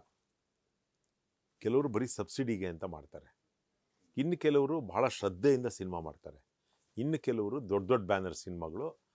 ಅದ್ರ ಬಗ್ಗೆ ನಾವು ಮಾತಾಡೋಕ್ಕಲ್ಲ ಬಿಡಿ. ದೊಡ್ಡ ಬ್ಯಾನರ್ ಸಿನಿಮಾ ಅದು ಅವರು ಯಾವ ರೀತಿ ಖರ್ಚು ಮಾಡ್ತಾರೆ ಅದೇ ರೀತಿ ರಿಲೀಸ್ಗೂ ಖರ್ಚು ಮಾಡ್ತಾರೆ, ಅದು ಏನೋ ಆಗತ್ತದು. ಆದರೆ ಈ ಮಿಡ್ ರೇಂಜಲ್ಲಿ ಸಿನಿಮಾ ಮಾಡ್ತಾರಲ್ಲ, ಅನುಭವಿಸೋರು ಅವರೇ ಸರ್. ಕಮ್ಮಿ ಬಡ್ಜೆಟಲ್ಲಿ ನಾವೇನು ಸಿನಿಮಾ ಮಾಡ್ತೀವಿ ಅನ್ಕೋತಾರೆ, ರಿಲೀಸೇ ಮಾಡಲ್ಲ ಅಂತ ಪ್ಲ್ಯಾನ್ ಮಾಡೋರ ಬಗ್ಗೆ ನಾನು ಮಾತಾಡ್ತಿಲ್ಲ. ನಾನು ಸಿನಿಮಾ ಮಾಡ್ತೀನಿ, ರಿಲೀಸ್ ಮಾಡಲ್ಲ, ಸಬ್ಸಿಡಿ ಬರುತ್ತೆ ನನಗೆ ಓಕೆ ಅನ್ನೋ ಥರದ್ದು ಆದರೆ ನಾನು ಹೇಳಲ್ಲ. ಈಗ ನಮ್ಮದೇ ಒಂದು ಸಿನಿಮಾ ಮೊನ್ನೆ ABM ಎಂಟರ್ಟೈನರ್ಸ್ ಅಂತ ಒಂದು ಸಿನಿಮಾ ಮಾಡಿದ್ವಿ ನಾವು, ನಾನೇ ಡೈರೆಕ್ಟ್ ಮಾಡಿದೆ. ಓಕೆ. ಮೂಕ ಜೀವ ಅಂತ ಸಿನಿಮಾ ಹೆಸರು. ಅದ್ಭುತವಾದ ಪ್ರೊಡ್ಯೂಸರ್ ವೆಂಕಟೇಶ್ ಅಂತ, ತುಂಬ ಒಳ್ಳೆ ಸಜ್ಜನಿಕೆಯ ವ್ಯಕ್ತಿ ವೆಂಕಟೇಶ್ ಅನ್ನೋರು. ಅವ್ರ ಮಗ ಅದರಲ್ಲಿ ಮೇನ್ ಲೀಡ್ ಮಾಡ್ದ, ಕಿವುಡ ಮತ್ತು ಮೂಗನ್ನ ಪಾತ್ರ ಮಾಡ್ದ. ಆ ಸಿನಿಮಾ ರಿಲೀಸ್ ಮಾಡಿದ್ವಿ, ತುಂಬ ಚೆನ್ನಾಗಾಗಿದೆ ಸಿನಿಮಾ. ಅದು 2 ಲ್ಯಾಂಗ್ವೇಜಲ್ಲಿ ಮಾಡಿದ್ವಿ, ಕನ್ನಡ ಆ್ಯಂಡ್ ತಮಿಳ್. ತಮಿಳ್ ಇನ್ನೂ ರಿಲೀಸ್ ಮಾಡಿಲ್ಲ. ಓಕೆ. ಕನ್ನಡ ರಿಲೀಸ್ ಮಾಡಿದ್ವಿ, ಸೆನ್ಸಾರ್ ಆಯಿತು, ಯು ಸರ್ಟಿಫಿಕೇಟ್ ಬಂತು, ರಿಲೀಸ್ ಮಾಡಿದ್ವಿ ಸರ್. ಹೆಚ್ಚು ಕಮ್ಮಿ ಥಿಯೇಟ್ರ್ಗಳ ಮನಸ್ಥಿತಿ, ಥಿಯೇಟ್ರ್ಗಳು ಹೇಗಿದೆ ಅಂದರೆ ಒಂದು 30 ಲಕ್ಷ ಖರ್ಚು ಮಾಡಿದ್ವಿ ಡಿಸ್ಟ್ರಿಬ್ಯೂಷನ್ಗೆ, ರಿಲೀಸ್ಗೆ. ಡಿಸ್ಟ್ರಿಬ್ಯೂಟ್ರೇ ಹೋಗಿದ್ದೆ. ಒಂದು 25ರಿಂದ 30 ಲಕ್ಷ ಅಷ್ಟು ನೀರಲ್ಲಿ ಹೋಮ ಮಾಡ್ದಂಗೆ ಆಯಿತು. ₹1 ವಾಪಸ್ ಬರಲಿಲ್ಲ. ಒಬ್ಬ ಪ್ರೊಡ್ಯೂಸರ್ ಆದವನು, ನಾವೆಲ್ರಿಗೂ ಹೇಳ್ತೀವಿ ಸರ್, ಕನ್ನಡ ಸಿನಿಮಾ ನೋಡೋಕೆ ಬನ್ನಿ ಅಂತ. ಜನ ಬರಲ್ಲ. First day first show ticket ಕೊಟ್ಬಿಟ್ಟು ಬಂದ್ರೆ ಅಂದರೂ ಬರಲ್ಲ ಸರ್. ಯಾಕೆ ಸರ್? God knows. ಅದು ಕಂಟೆಂಟ್ ಇಲ್ಲ ಅಂತನಾ ಅಥವಾ? ಸರ್ ಇದು ಅದ್ಭುತವಾದ ಕಂಟೆಂಟ್ ಇರೋ ಸಿನಿಮಾ ಸರ್. ಇವಾಗ ಯಾವುದೋ ಒಂದು ಸಿನಿಮಾ ರಿಲೀಸ್ ಆಗುತ್ತೆ ಸರ್, ಆ ಸಿನಿಮಾ ನೀವು ನೋಡೋದು ಹೊರತು ಅದ್ರಲ್ಲಿ ಕಂಟೆಂಟ್ ಇದೆಯೋ ಇಲ್ವೋ ಅಂತ ಹೆಂಗೆ ಗೊತ್ತಾಗುತ್ತೆ? ನೀವು ನೋಡ್ಬೇಕಲ್ವಾ ಅಟ್ಲೀಸ್ಟ್ ಒಂದ್ಸಲಿ ಆದರೂ. ಓಕೆ. ಹೆಂಗೆ ಒಬ್ಬ ಕನ್ನಡ ಧೈರ್ಯವಾಗಿ ನಾನೊಂದು 30 ಲಕ್ಷ 40 ಲಕ್ಷ 50 ಲಕ್ಷ ಸಿನಿಮಾ ಮಾಡ್ತೀನಿ ಅಂತ ಹೆಂಗೆ ಮುಂದೆ ಬರ್ತಾರೆ? ಆದರೂ ಬರ್ತಾ ಇದ್ದಾರೆ. ಅವ್ರು ಯಾತ್ಯಾತಿಗೆ ಬರ್ತಿದ್ದಾರೆ ನನಗೆ ಗೊತ್ತಿಲ್ಲ, ಏನೇನೋ ಅಜೆಂಡಾಗಳಿರ್ಬೋದು, ಬಟ್ ಸಿನಿಮಾ ಅಂತೂ ಮಾಡ್ತಾ ಇದ್ದಾರಾ? ಯಾಕಂದರೆ ಇವತ್ತು ಒಬ್ಬ ನಿರ್ಮಾಪಕನ ಕಷ್ಟಗಳು ಹೆಂಗಿದೆ ಅಂತಂದರೆ, ನೀವು ಹೇಳ್ದಂಗೆ ಅಂದರೆ ಒಂದು ಸಿನಿಮಾ ಗೆದ್ದರೆ ಅವ್ನು 10 ಸಿನಿಮಾ ಮಾಡೋಕ್ಕೆ ಮುಂದೆ ಬರ್ತಾನೆ ಸರ್. ಇಲ್ಲ ಅಂತಂದರೆ ಯಾಕಂದರೆ ಧೈರ್ಯನೇ ಮಾಡೋಕ್ಕಾಗಲ್ಲ. ಬಟ್ ಇವತ್ತು ಯಾಕಂದರೆ ಥಿಯೇಟ್ರ್ಗಳು ಕೂಡ ನಮಗೆ ಅಂದರೆ ಪರಭಾಷೆ ಹಾವಳಿ ಕೂಡ ಜಾಸ್ತಿ ಆಗಿರುವಂಥದ್ದು. ಅವ್ರ ಸಿನಿಮಾಗಳಿಗೆ ನಾವು ಜಾಸ್ತಿ ಕೊಡ್ತಾ ಇದ್ದೀವಿ. ಆಮೇಲೆ ಸಿಂಗಲ್ ಸ್ಕ್ರೀನ್ಗಳೆಲ್ಲ ಹೋಗ್ತಾ ಇರುವಂಥದ್ದು, ಎಲ್ಲ ಮಲ್ಟಿಪ್ಲೆಕ್ಸ್ಗಳು ಬರ್ತಾ ಇರುವಂಥದ್ದು. ಬಟ್ ಎಲ್ಲೋ ಒಂದು ಕಡೆ ನೋಡಿದಾಗ ವಾಣಿಜ್ಯ ಮಂಡಳಿ ಕಡೆಯಿಂದ ಇರಬಹುದು, ಮತ್ತು ಎಲ್ಲರೂ ಒಂದು ನೀವು ಹೇಳಿದ್ರಿ ಫಸ್ಟ್ ಆಫ್ ಆಲ್ ನಮ್ಮ ಹತ್ರ ಒಗ್ಗಟ್ಟುಗಳಿಲ್ಲ ಅಂತವಂಥದ್ದು. ಬಟ್ ವಾಣಿಜ್ಯ ಮಂಡಳಿ ಅಂತೂ ನಮ್ಮ ಮಾತೃ ಸಂಸ್ಥೆ ಆಗಿರುವಂಥದ್ದು, ನಮ್ಮ ಕರ್ನಾಟಕ ಫಿಲ್ಮ್ ಚೇಂಬರ್ ಅನ್ನುವಂಥದ್ದು. ಬಟ್ ಅದು ಆ ನಿಟ್ಟಿನಲ್ಲಿ ಸ್ವಲ್ಪ ಅವರು ಗಮನ ಹರಿಸಿದ್ರೆ ಚಿತ್ರರಂಗದ ಕೆಲವೊಂದಿಷ್ಟು ಥಿಯೇಟರ್ ಉಳಿವಿಕೆಗಾಗಿ ಕೆಲಸ ಮಾಡಬಹುದಲ್ವಾ? ಆದಮೇಲೆ ಸರ್ಕಾರದ ಒಂದು ಸಹಾಯ ಕೂಡ ತುಂಬ ಬೇಕಾಗುತ್ತೆ. ಸೊ ಆ ನಿಟ್ಟಿನಲ್ಲಿ ಏನು ಹೇಳೋಕ್ಕೆ ಇಷ್ಟಪಡ್ತೀರಾ ಸರ್ ನೀವು? ಸರ್ ವಾಣಿಜ್ಯ ಮಂಡಳಿನವ್ರದ್ದು ಇದರಲ್ಲಿ ಏನು ತಪ್ಪಿಲ್ಲ. ಅವ್ರು ಮಾಡೋ ಪ್ರಯತ್ನ ಮಾಡ್ತಾನೆ ಇದ್ದಾರೆ, ಥಿಯೇಟ್ರ್ನವ್ರ ಹತ್ರ ಎಲ್ಲ ಮಾತಾಡ್ತಾನೆ ಇದ್ದಾರೆ, ಸಂಪರ್ಕದಲ್ಲಿದ್ದಾರೆ. ಆದರೂ ಥಿಯೇಟ್ರ್ನವರು ಸರ್ ಅವ್ರು ಎಲೆಕ್ಟ್ರಿಸಿಟಿ ಬಿಲ್ ಕಟ್ಟಕ್ಕಾದರೂ ಅವ್ರಿಗೆ ದುಡ್ಡು ಹುಟ್ಟಬೇಕಲ್ವ ಸರ್? ಈ ಕನ್ನಡ ಸಿನಿಮಾ ಓಡೋದೇ ಇಲ್ಲ ಅಂದಾಗ, ಜನ ಥಿಯೇಟ್ರಿಗೆ ಬರೋದೇ ಇಲ್ಲ ಅಂದಾಗ ಥಿಯೇಟ್ರನ್ನ ಖಾಲಿ ಇಟ್ಕೊಳ್ಳೋಕ್ಕಾಗಲ್ಲ ಅಲ್ವ ಸರ್? ಬೇರೆ ಭಾಷೆ ಸಿನಿಮಾಗಳನ್ನ ಹಾಕಿದಾಗ ಕನ್ನಡದವ್ರು ಸಿನಿಮಾ ಥಿಯೇಟ್ರಿಗೆ ಹೋಗಿ ನೋಡ್ತಾರೆ, ಅದು ಬೇಜಾರಾಗೋದು. ಒಬ್ಬ ಕನ್ನಡದವನು ಹೋಗಿ ಒಂದು ತಮಿಳ್ ಸಿನಿಮಾ ನೋಡ್ತೀನಿ, ಕನ್ನಡ ಸಿನಿಮಾ ನೋಡಲ್ಲ ಅಂದರೆ ಆ ವ್ಯಕ್ತಿಯ ಮನಸ್ಥಿತಿ ಏನಿರ್ಬೋದು ಲೆಕ್ಕ ಹಾಕ್ಕೊಳ್ಳಿ. ಅಂದರೆ ಕನ್ನಡ ಸಿನಿಮಾ ಬಗ್ಗೆ ಅವ್ರಿಗಿರುವ ತಾತ್ಸಾರ ಭಾವ ಎಷ್ಟು ಮಟ್ಟಿಗೆ ಇರ್ಬೋದು ಲೆಕ್ಕ ಹಾಕ್ಕೊಳ್ಳಿ ಅಲ್ವಾ? ಈಗ ಅವನು ಒಬ್ಬ ಯಾವುದೋ ಸಿಂಗಲ್ ಸ್ಕ್ರೀನ್ ಥಿಯೇಟ್ರಿಗೋ ಅಥವಾ ಮಲ್ಟಿಪ್ಲೆಕ್ಸ್ಗೇನೆ 250, 300, 350 ರೂಪಾಯಿ ಟಿಕೆಟ್ ಕೊಟ್ಟು ಇಡೀ ಫ್ಯಾಮಿಲಿನವರು ಹೋಗಿ ತಮಿಳ್ ಸಿನಿಮಾ ನೋಡ್ತಾರೆ, ಕನ್ನಡದವರು ತೆಲುಗು ಸಿನಿಮಾ ನೋಡ್ತಾರೆ, ಹಿಂದಿ ಸಿನಿಮಾ ನೋಡ್ತಾರೆ, ಕನ್ನಡ ಸಿನಿಮಾ ಯಾಕೆ ನೋಡಲ್ಲ? ಅದೇ ಯಾಕಂದರೆ ನಾನು ವಾಣಿಜ್ಯ ಮಂಡಳಿ ಅನ್ನುವಂಥದ್ದು ಯಾಕೆ ಹೇಳಿದೆ ಅಂದರೆ ಸರ್, ಇವಾಗ ಬಿಸ್ನೆಸ್ ಅನ್ನುವಂಥದ್ದು ಕೂಡ ತುಂಬ ಪ್ರಮುಖವಾಗುತ್ತೆ. ಒಬ್ಬ ನಿರ್ಮಾಪಕನ ಉಳಿವಿಕೆಗೆ ಅವ್ರದ್ದಾದಂಥ ಒಂದಿಷ್ಟು ಸಲಹೆಗಳು ಮತ್ತು ಇದೆಲ್ಲ ಬೇಕಾಗುತ್ತೆ. OTT ಅನ್ನುವಂಥ ವಿಚಾರ ಇರ್ಬೋದು, ಇವಾಗ UFO ಕ್ಯೂಬ್ ಅನ್ನುವಂಥ ವಿಚಾರ ಇರ್ಬೋದು. ದೊಡ್ಡ ಮಟ್ಟದಲ್ಲಿ ನಾವು ಇಲ್ಲೇ ಖರ್ಚು ಮಾಡಿಬಿಟ್ಟಿರ್ತೀವಿ ನಿರ್ಮಾಪಕರಾದಂಥವ್ರು. ಬಟ್ UFO ಕ್ಯೂಬ್ ಕಟ್ಟುವಂಥದ್ದು ಇರ್ಬೋದು, OTTಗಳು. ಇನ್ನು ನಮ್ಮದೇ ಆದಂಥ ವಾಣಿಜ್ಯ ಮಂಡಳಿ ಕಡೆಯಿಂದ ಕೆಲವೊಂದಿಷ್ಟು OTT ಸಂಸ್ಥೆಗಳು ಶುರುವಾದರೆ, ಕೆಲವೊಂದಿಷ್ಟು ಸಿನಿಮಾಗಳನ್ನು ತೊಗೊತಾ ಇದ್ದರೆ, ಸೊ ಎಲ್ಲ ಒಂದು ಕಡೆ ಒಬ್ಬ ನಿರ್ಮಾಪಕನಿಗೆ ಆರ್ಥಿಕವಾಗಿ ಕೆಲವೊಂದಿಷ್ಟು ಸಹಾಯ ಆದರೆ ಇನ್ನೊಂದು ಸಿನಿಮಾಗೆ ಅವ್ನಿಗೆ ಅವಕಾಶಗಳು ಸಿಗುತ್ತೆ, ಇನ್ನೊಂದು ಸಿನಿಮಾ ಮಾಡೋಕ್ಕೆ ಮುಂದೆ ಬರ್ತಾನಲ್ಲ ಅನ್ನೋ ನಿಟ್ಟಿನಲ್ಲಿ ಕೇಳಿದೆ ಸರ್. ಸರ್ ನೀವು ಕರೆಕ್ಟು. ಈಗ ನೀವು ಒಂದು ವಾಹಿನಿಯಲ್ಲಿ ಕೆಲಸ ಮಾಡ್ತಾ ಇದ್ದೀರಿ. ಒಂದು ವಾಹಿನಿಯನ್ನು ಪ್ರಾರಂಭ ಮಾಡಿ ನಡೆಸ್ಕೊಂಡು ಹೋಗೋದು ಎಷ್ಟು ಕಷ್ಟ ಅನ್ನೋದು ನಿಮಗೂ ಗೊತ್ತಿದೆ ಅಲ್ವಾ? ನೀವು 100% ಕನ್ನಡ ಸಿನಿಮಾ ತಗೋತೀನಿ, ಕನ್ನಡ OTT ಪ್ಲ್ಯಾಟ್ಫಾರ್ಮ್ ಮಾಡ್ತೀನಿ ಅಂತಂದರೆ ಬಹಳ ಕಷ್ಟ ಇದೆ. ಕಟ್ಟೆ ಅಂತ ಒಂದು OTT ಪ್ಲ್ಯಾಟ್ಫಾರ್ಮು ಕನ್ನಡದವರೇ ಶುರು ಮಾಡಿದ್ರು ಸರ್. ಇಲ್ಲಿ ಯಲಹಂಕ ಹತ್ರ ಅದ್ಭುತವಾದ ಒಂದು ಸೆಟ್ ಹಾಕಿದ್ರು, ಸ್ಟುಡಿಯೋ ಮಾಡಿದ್ರು, ತುಂಬ ಚೆನ್ನಾಗಿತ್ತು. ಹಲವಾರು ಕಾರ್ಯಕ್ರಮಗಳನ್ನು ಶೂಟ್ ಕೂಡ ಮಾಡಿದ್ರು. ನಮಗೂ ಒಂದು ವೆಬ್ ಸೀರೀಸ್ ಮಾಡಿ ಅಂತ ಹೇಳಿದ್ರು. ನಾವು ಸುಮಾರು 6 ತಿಂಗಳು ಕೂತು ಕತೆ ಮಾಡಿದ್ವಿ. ಅಂದರೆ ಈಗ OTT ಪ್ಲ್ಯಾಟ್ಫಾರ್ಮ್ ಬರೋ ವೆಬ್ ಸೀರೀಸ್ ಎಲ್ಲ ನಿಮಗೆ ಗೊತ್ತಿದೆ, ತುಂಬ ವಿತೌಟ್ ಸೆನ್ಸಾರ್, ತುಂಬ ರಾ ಆಗಿರುತ್ತದು. ಹೌದು, ನಾವು ಅದೇ ಥರ ಕತೆ ಮಾಡಿದ್ವಿ. ಕತೆ ಮಾಡಿ ಅವ್ರಿಗೆ ಪ್ರೆಸೆಂಟೇಷನ್ ಕೊಟ್ವಿ. ತುಂಬ ಚೆನ್ನಾಗಿದೆ ಕತೆ ಮಾಡಿ ಅಂದರು. 10 episode with dialogues, spiral bound script ಇದೆ ನನ್ನ ಹತ್ರ. ಸುಮಾರು 130 ಜನ ಕಲಾವಿದರನ್ನ ಕರೆಸಿ ಆಡಿಷನ್ ಮಾಡಿದೆ, ಎಲ್ಲ ಮಾಡಿದೆ. ಚಾನಲೇ ಟೇಕಪ್ ಆಗಲಿಲ್ಲ. ಓಕೆ. ಇನ್ನು ಸರ್, ಯಾಕಂದರೆ ಈ ಅವಕಾಶಗಳಾಗಿರ್ಬೋದು, ಈ ವ್ಯವಸ್ಥೆ ಇರಬಹುದು, ಯಾರಿಗೂ ನಾವು ಹೇಳೋಕ್ಕಾಗಲ್ಲ ಸರ್, ನೀವು ಹಿಂಗೆ ಇರಬೇಕು, ನೀವು ಬಂದು ಸಿನಿಮಾನೇ ನೋಡಬೇಕು, ನಾವು ಒತ್ತಾಯ ಮಾಡೋಕ್ಕಾಗಲ್ಲ. ಅದು ಅವನ ವೈಯಕ್ತಿಕ ವಿಚಾರಗಳು, ತನ್ನ ಇಷ್ಟಗಳು, ಅದನ್ನು ತನ್ನ ಹೆಂಗೆ ಏನು ಮಾಡ್ತಾನೆ, ಅದು ಯಾವತ್ತು ಅವನ ಮೈಂಡ್ ಒಳಿಯುತ್ತೋ, ಅವ್ನು ಯಾವಾಗ ಥಿಯೇಟ್ರಿಗೆ ಬರ್ತಾನೋ ಅವ್ನಿಗೆ ಬಿಟ್ಟಿರುವಂಥದ್ದು. ಬಟ್ ಅದನ್ನು ಹೊರತುಪಡಿಸಿದರೆ ಈಗ ಒಬ್ಬ ಕಲಾವಿದನಾಗುವಂಥದ್ದು, ಬದುಕುವಂಥದ್ದು, ತಾನು ಸರ್ವೆ ಆಗುವಂಥದ್ದು ಇವತ್ತಿನ ಇದರಲ್ಲಿ ತುಂಬ ಕಷ್ಟ ಸರ್. ಯಾಕಂದರೆ ನಾನು ಕಲೆಯನ್ನೇ ಒಂದನ್ನೇ ನಂಬ್ಕೊಂಡು ಹೋಗ್ತೀನಿ ಅಂತಂದರೆ ಇವತ್ತಿನ ಇದರಲ್ಲಿ ತುಂಬ ಕಷ್ಟದ ಕೆಲಸ ಆಗಿರುತ್ತೆ. ಬಟ್ ನಿಮ್ಮ ವಿಚಾರಕ್ಕೆ ಅಂತ ಬಂದಾಗ, ಶ್ರೀನಿವಾಸ್ ಸರ್ ಅಂತ ಬಂದಾಗ, ನಿಮ್ಮ ಅಂದರೆ ಬೇರೆ ಏನೆಲ್ಲ ಕೆಲಸಗಳು ನಡೀತಾ ಇದೆ, ಆ್ಯಂಡ್ ಸಿನಿಮಾ ಹೊರತುಪಡಿಸಿ ನೀವಿಲ್ಲ ಸರ್. ಸೊ ಆ ಒಂದು ವಿಭಾಗದಲ್ಲಿ ಏನೆಲ್ಲ ನಡೀತಾ ಇದೆ ಅಂತ? ಸರ್ ನಂದು ಒಂದು ಸ್ಟುಡಿಯೋ ಮಾಡಿದ್ದೀನಿ ನಾನು. ಶ್ರೀ ಮೀಡಿಯಾ ಟೆಕ್ ಅಂತ ಸ್ಟುಡಿಯೋ ಹೆಸರು, ವಿಜಯನಗರ RPC ಲೇಔಟು ಸ್ಟುಡಿಯೋ ಇದೆ. ಎಡಿಟಿಂಗು, ಡಬ್ಬಿಂಗು, DIE ಈ ಮೂರನ್ನು ನನ್ನ ಸ್ಟುಡಿಯೋನಲ್ಲಿ ಇನ್ಹೌಸ್ ಮಾಡ್ಬೋದು. ಇದ್ರದ್ದು ಒಂದು ಸ್ವಾರಸ್ಯವಾದ ಒಂದು ವಿಚಾರ ಹೇಳಬೇಕು. Yes sir. ಸ್ಟುಡಿಯೋ ಮಾಡ್ತಾ ಇದ್ವಿ, ಹೊಸದಾಗಿ ಮನೆ ಕಟ್ಟಿದ್ವಿ ನಾವು. ಆ ಮನೆ ಕಟ್ಟುವಾಗಲೇ ಪ್ಲ್ಯಾನ್ ಮಾಡಿ ಸ್ಟುಡಿಯೋಗೆ ಇಂತಿಷ್ಟು ಜಾಗ ಅಂತ ಬಿಟ್ಟು ಇನ್ನು ಉಳಿದಿದ್ದು ಮನೆಗೆ ಅಂತ ಮಾಡಿ ಎಲ್ಲ ಮಾಡ್ತಾಯಿದ್ವಿ. ಒಳಗಡೆ ಅಕೋಸ್ಟಿಕ್ಸ್ ನಡೀತಾ ಇತ್ತು. ನನ್ನ ಸ್ನೇಹಿತರೊಬ್ಬರು ಬಂದರು, ಸ್ಟುಡಿಯೋ ಮಾಡ್ತಾ ಇದ್ದೀರಂತೆ ಅಂದರು. ಹೌದು ಸರ್ ಮಾಡ್ತಾ ಇದ್ದೀನಿ. ವಿಡಿಯೋ ಮಾಡ್ಕೊಳ್ಳ ಅಂದರು. ಮಾಡ್ಕೊಳ್ಳಿ ಸರ್ ಅಂದೆ. ಅದರಲ್ಲಿ ಏನಿದೆ, ಕರೆಕ್ಟ್, ವಿಡಿಯೋ ಮಾಡ್ಕೊಳ್ತೀನಿ, ಮಾಡ್ಕೊಳ್ಳಿ. ಎಲ್ಲ ನೀಟಾಗಿ ಎವ್ರಿ 2 days ಒನ್ಸ್ ಬರೋರು, ನಾನು ಇರಲಿ ಇಲ್ಲದೆ ಇರಲಿ ಬಂದು ವಿಡಿಯೋ ಮಾಡ್ಕೊಂಡು ಹೋಗೋರು. ಅಲ್ಲಿ ಅಕೋಸ್ಟಿಕ್ಸ್ ಮಾಡೋರು, ವುಡ್ ಬೋರ್ಡ್ ಹಾಕೋರು, ಎಲ್ಲ ಒಂದೊಂದೇ ಹಂತವಾಗಿ ಕೆಲಸ ಮಾಡ್ತಿದ್ರಲ್ಲ, ಹಂತವಾಗಿ ವಿಡಿಯೋ ಮಾಡಿದ್ದಾರೆ ಇವರು. ಸ್ಟುಡಿಯೋ ರೆಡಿ ಆಯಿತು, ಸಿಸ್ಟಮ್ ಎಲ್ಲ ಇಟ್ವಿ, ಲೈಟ್ಸ್ ಎಲ್ಲ ಆನ್ ಮಾಡಿದ್ವಿ, ಎಲ್ಲ ವಿಡಿಯೋ ಮಾಡಿದ್ದಾರೆ. ವಿಡಿಯೋ ಮಾಡಿಬಿಟ್ಟು ಒಂದಿನ ನನಗೆ ವಾಟ್ಸಪ್ಪಲ್ಲಿ ವಿಡಿಯೋ ಬಂತು. ಒಂದು ಸ್ಟುಡಿಯೋ ಹೆಸರು ನಂದು